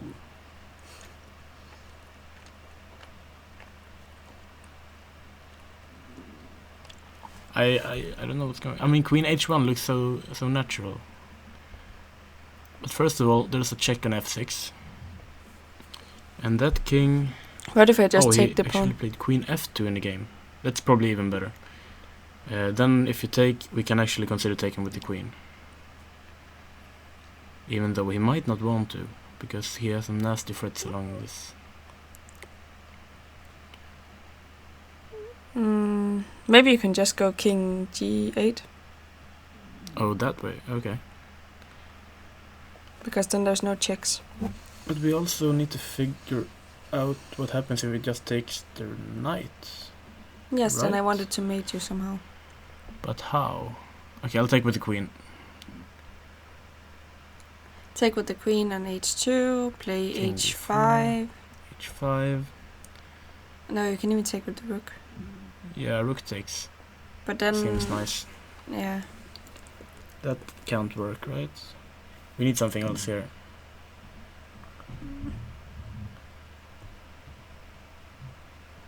Are you threatening anything? Because maybe... No, that doesn't work either. King This is. g8. Do we have something better here, perhaps? But you can still take the knight if I take on f6. Yeah, I thought if there was some king g6 ideas. Yeah, or but something. then maybe e5 check. And then knight f5.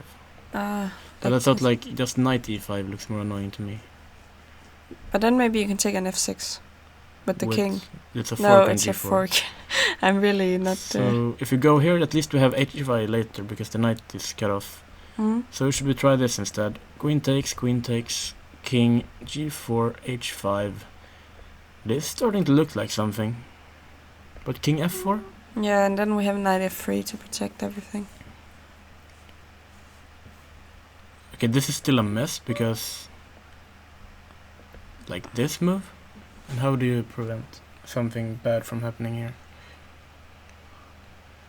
I go knight f3. Knight f3, I'll take you there. And king e3, I guess. King e3, and here we have at least a perpetual check here, right? Yeah, but maybe go back.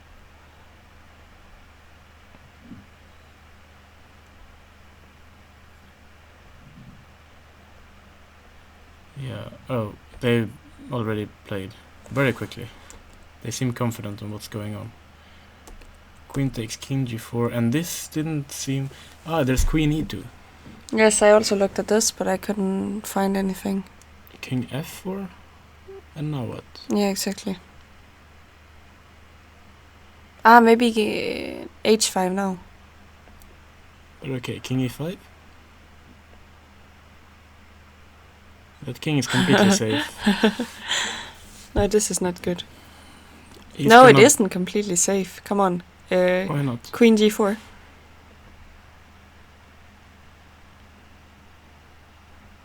Okay, fair enough. Queen g4. Maybe Seems Young Min to just work. calculated really far. Could be. Or he's losing. I'm more worried about that, actually. Okay, queen g4 is a good resource, but I still think something has gone very wrong. Is queen e2 has been played, and we do expect king... What if... No, he can't. Okay, so it's important to note if he go back to h3. h3, then it's a draw, right? Is that? Because here I also Let's go wanted back. h5. You're gonna try for more. But you have this, at least. Yeah, but king h7? Am I getting mated myself now? I don't know who's getting mated where. King h8. King h8, and whoever checks wins. Yeah, exactly. So king h4. Yeah, queen h2. This I might be taking things a bit too far now. But I take on g. I'm having a lot of fun, and that's what chess is all about. Queen f4 check. And rook g5, And rook g2. rook g2, and I don't have any checks, do I? No, but you can at least protect everything, I think. And white wins. Yes. In our stupid variation. King King. f4 is played. Queen f1 check is played. I assume he will go on an adventure with his king. But now what? But now maybe queen h3 with the same idea. Ah, you're right. Queen h3 is a good move. Threatening all kinds of stuff. Okay, I'll go here. I'll check on e6, I guess, before Okay. cutting off. I'll go king c5. Queen c6. King b4.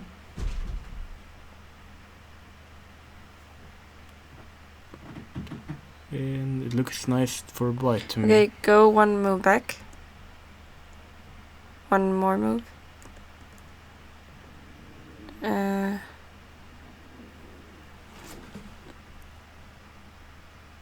Queen h3 has been played in the game. Can you play king d6? My head, this is too much for me. Okay, what happened if I check on a6?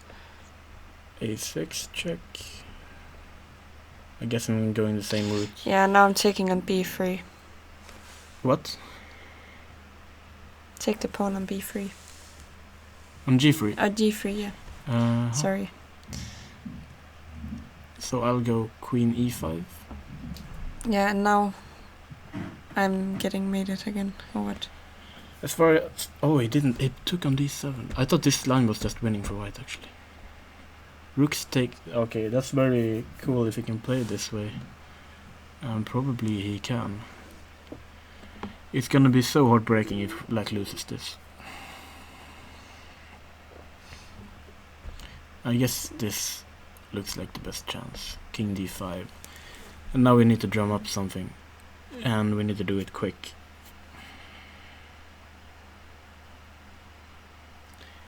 At least... He's a really good defender, Siddharth.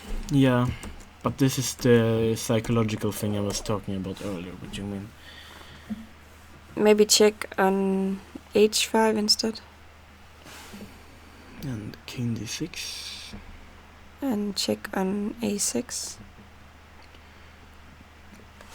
And, well, all of the squares look tempting to me. I'm not sure which way we should go with the king. No, I can't even... Like king c7, I can't see anything. Has he played anything? Are they both really low on time? Rook a6 has been played. He's playing really quickly. He has no time. Yeah. That's unfortunate difference. But this might be a good try. Knight d6 doesn't work at least. Why? Can you please show the viewers? I can take the rook for free, I think. Yeah. So rook d6 looks, but then take king d5. At least no.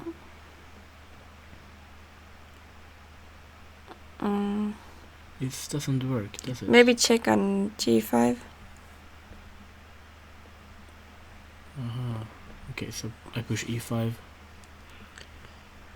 I probably need to check on g2, right? Someone just ran by. There are a lot of running in junior tournaments, I realize now. We never run. No. Check on g2. But why? It's over now. He's gonna lose this. He's still gonna have a decent chance, I think. Of making a norm? Yeah, but he's not gonna be happy, and this might be heartbreaking. This is at least not working at all. I'm a big fan of running with my king, so No, but okay, what did you say here? I think I said rook d6. But there may be alternatives.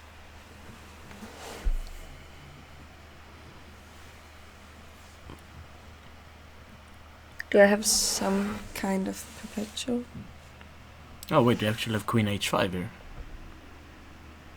We failed to look at this, right? No, but I think I checked it in my head on king f4 and then what? King f3. I don't know, keep checking. Yeah, go the other way, king e3. Okay, keep checking. King d3. Keep checking. Queen e3. Keep checking. Now you have a trick. Okay, Go so back. at least it's... I still don't quite believe in stuff here, but... there is some fight. He's thinking here after rook a6, and I think he's doing... That's a good decision. Yeah. Okay, so you have 7 minutes to figure out how not to walk into a trap. Yeah, because traps is pretty much all he has, I believe. What Queen if... d5 might be a move. What? Queen d5 might be a move? Yeah, to go this way with the king. Queen d5, that's interesting. I like this move. If it works. I think there are... And maybe rook e6. King d4.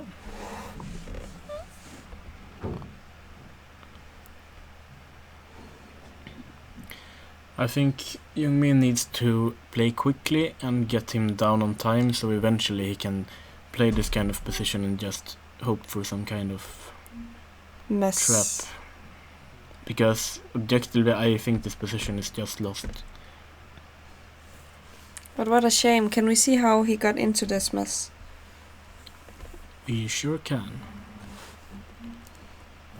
We need to go back quite a while.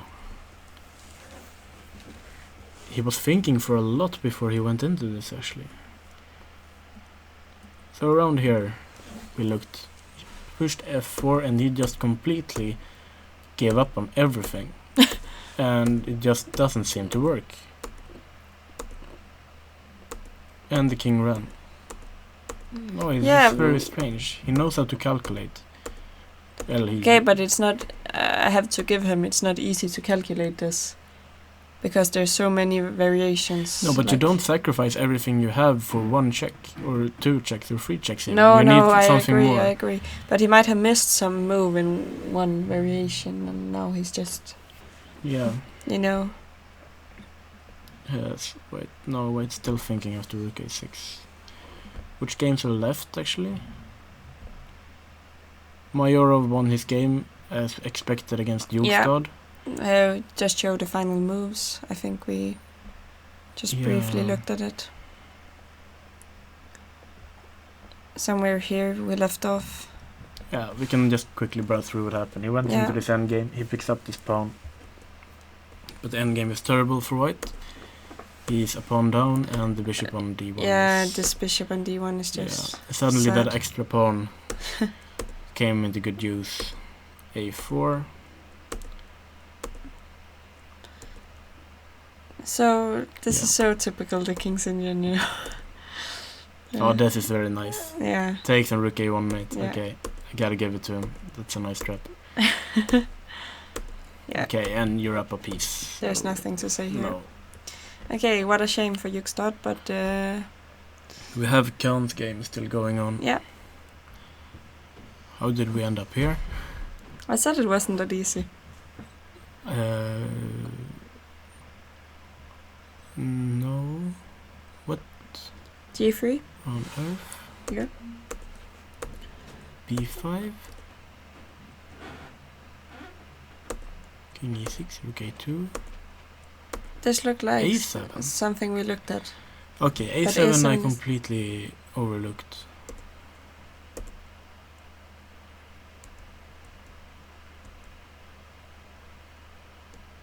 Ah, he even plays for the win.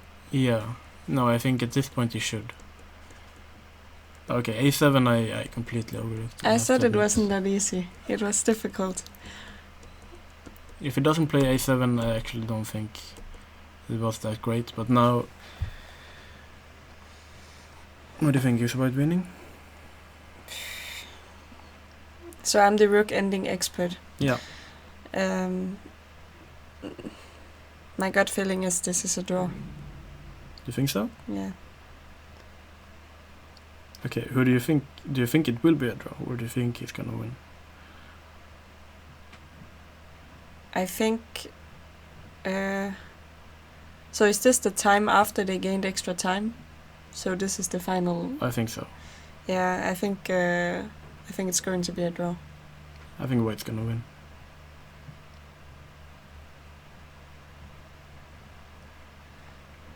The problem is... This pawn on c4 you also start to push. Yeah, I mean there will be 2 pawns against rook in the end. Maybe. Extremely likely, I believe. But it's also 2 quite dangerous pawns.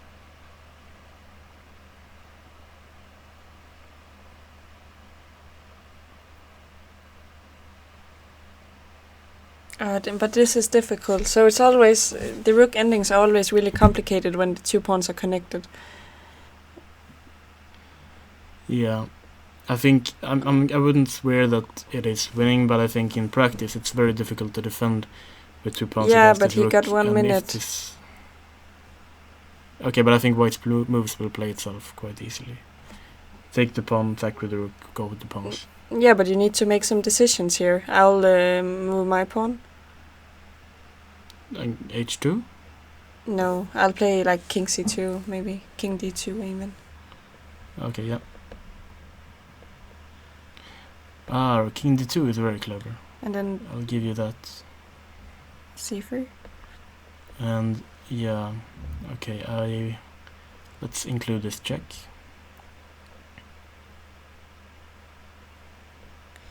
I have to go king d3. I thought your plan was rook e2.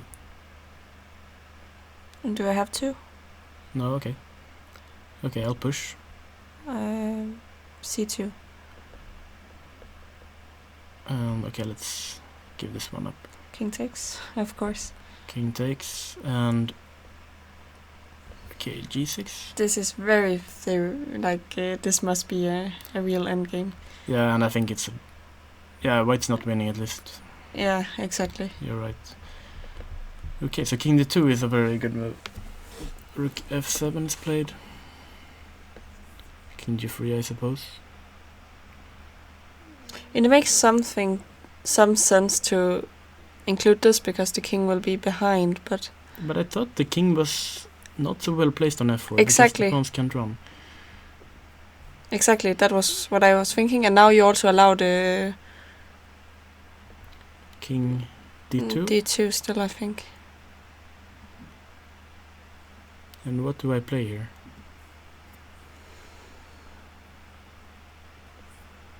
Oh, okay, he actually went here, so he might be repeating moves. We need to look at both games simultaneously. Has anything happened here? Okay, things have happened here. Rook a6, he went for check. King h7, king d5.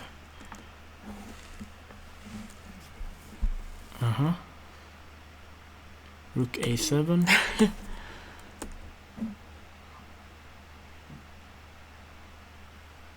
I don't see what Black's plan is. No, I have no More idea. than responding to king c3 with queen a1. I don't know what's going on.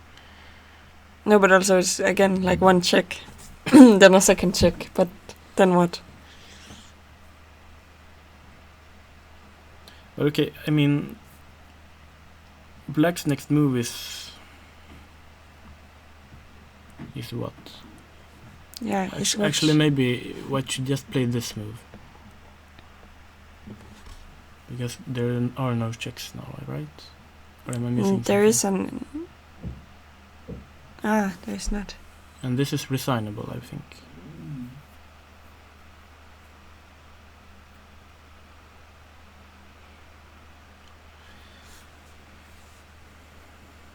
Yeah, now you need to play rook b7, and then you have nothing. No, you can resign here. Yeah. He played rook d7. Poor Young Min.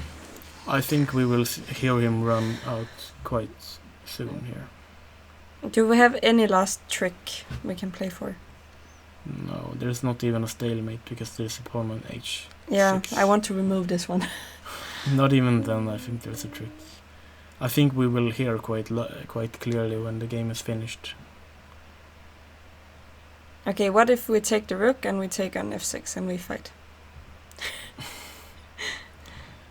It's a piece and a pawn. Yeah, okay, I agree. It's just completely lost. I feel sorry for him.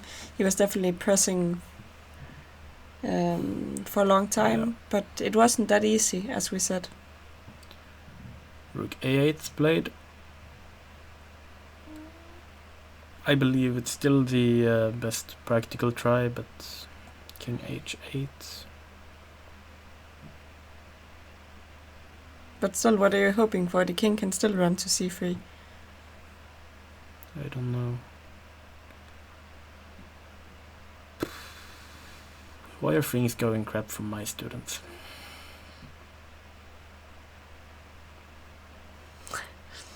Yeah, you can wonder. Should we go back to the interesting game? Yeah.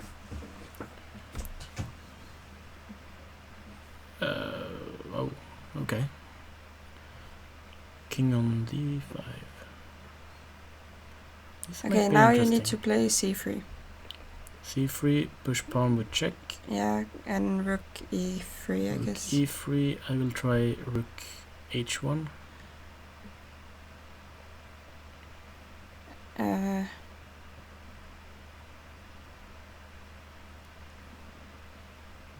Maybe rook g3. g5. King e3.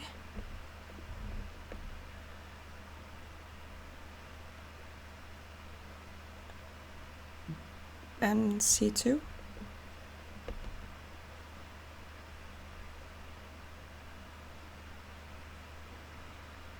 Okay, let's go for it. Yeah, king d2 I need to play. Let's release. Take on c2. Am I too slow? I King probably am. d3. The king is too close. Am I making a draw? King e4. And here I... Okay, maybe I should actually just play g7 here. No, why? Ah, it's an immediate draw. Yeah. Okay, you're right. It's a draw. I'm good in rook endings. That's my only thing. So you just so in each game you just try to go down and exchange everything and hope you end up in a rook end game. Yeah, exactly. That's my general plan when I'm playing. Like, hope for some kind of ending, and then I'm doing good. No, I know you feel sorry for your students, but you gotta remember you learn a lot from these tournaments, even though it's not going fantastically. I think the important thing for him is to forget this game, and I think if he scores like 1.5 out of 2, I think he will maybe still get a norm. Yeah. In the final rounds. I have no idea, but he should be doing okay. I hope 1.5 out of 2 will be enough. No, but okay, 2 out of 2 is not unrealistic for him. No, definitely not. But he will not be happy. I know. And I can this hear him. This is him running. Yeah, he actually didn't run out the playing venue, but he ran into the cafe. Okay, now he's running out of the playing venue. Ah, poor this guy. This is not the first time this has happened. No, he's very emotional. He's been playing some great chess, but this is the problem. His nerves is not at top level. Maybe he should do some of these funny breathing exercises some of the top players do. Will you be the one suggesting it to him? You're the coach. Shouldn't be. It's hard enough to make him listen to what I say on the chessboard. Yeah. Poor Youngmin. Okay, we gotta give it to Siddharth. He's fighting. Yeah. He's really a fighter. This game he didn't win. Youngmin lost it. Yeah, but okay, you need 2 players to lose a chess game. I haven't heard that one before, but sure. I'm pretty sure I can lose by myself, but. I do usually say you need 2 players to win a chess game. I'm not sure. I think you say you need two to tango or something, but. No. I've heard this before. Okay, I think we can guess that this is gonna end in a draw. And. But you need to play rook g3 here, right? Yeah, I think so. Because otherwise the pawns might run too quickly. Yeah, exactly. Yeah, but yeah. So what should we say about today's games, really? The favorites won, Youngmin lost. Everything sucks. No, I'm just quite sad for Youngmin because this... I understand. Yeah. It's difficult to be a coach because you can't. You can help them until the game, but the games they have to play by themselves. Yeah, and some coaches have said like when I started coaching, I care more about my students' game than my own. And that's not the case for me, but I still care a lot. Yeah, I understand. I definitely understand. Yeah. I hope we will bounce back. What happens now here? Maybe it's just the same. but I was thinking. G6. Yeah, that was my. It will be rook e1, rook e2, rook e1, rook e2, and a draw, I think. Yeah. Yeah. So tomorrow are the 2 final games. Yes, and We're starting at 10, right? we start at 10, and the second Yeah. game is at 5. And unfortunately, I'm only going to be here for the first game. And maybe I'll talk for myself in the final game. I don't know. Yeah. We will see.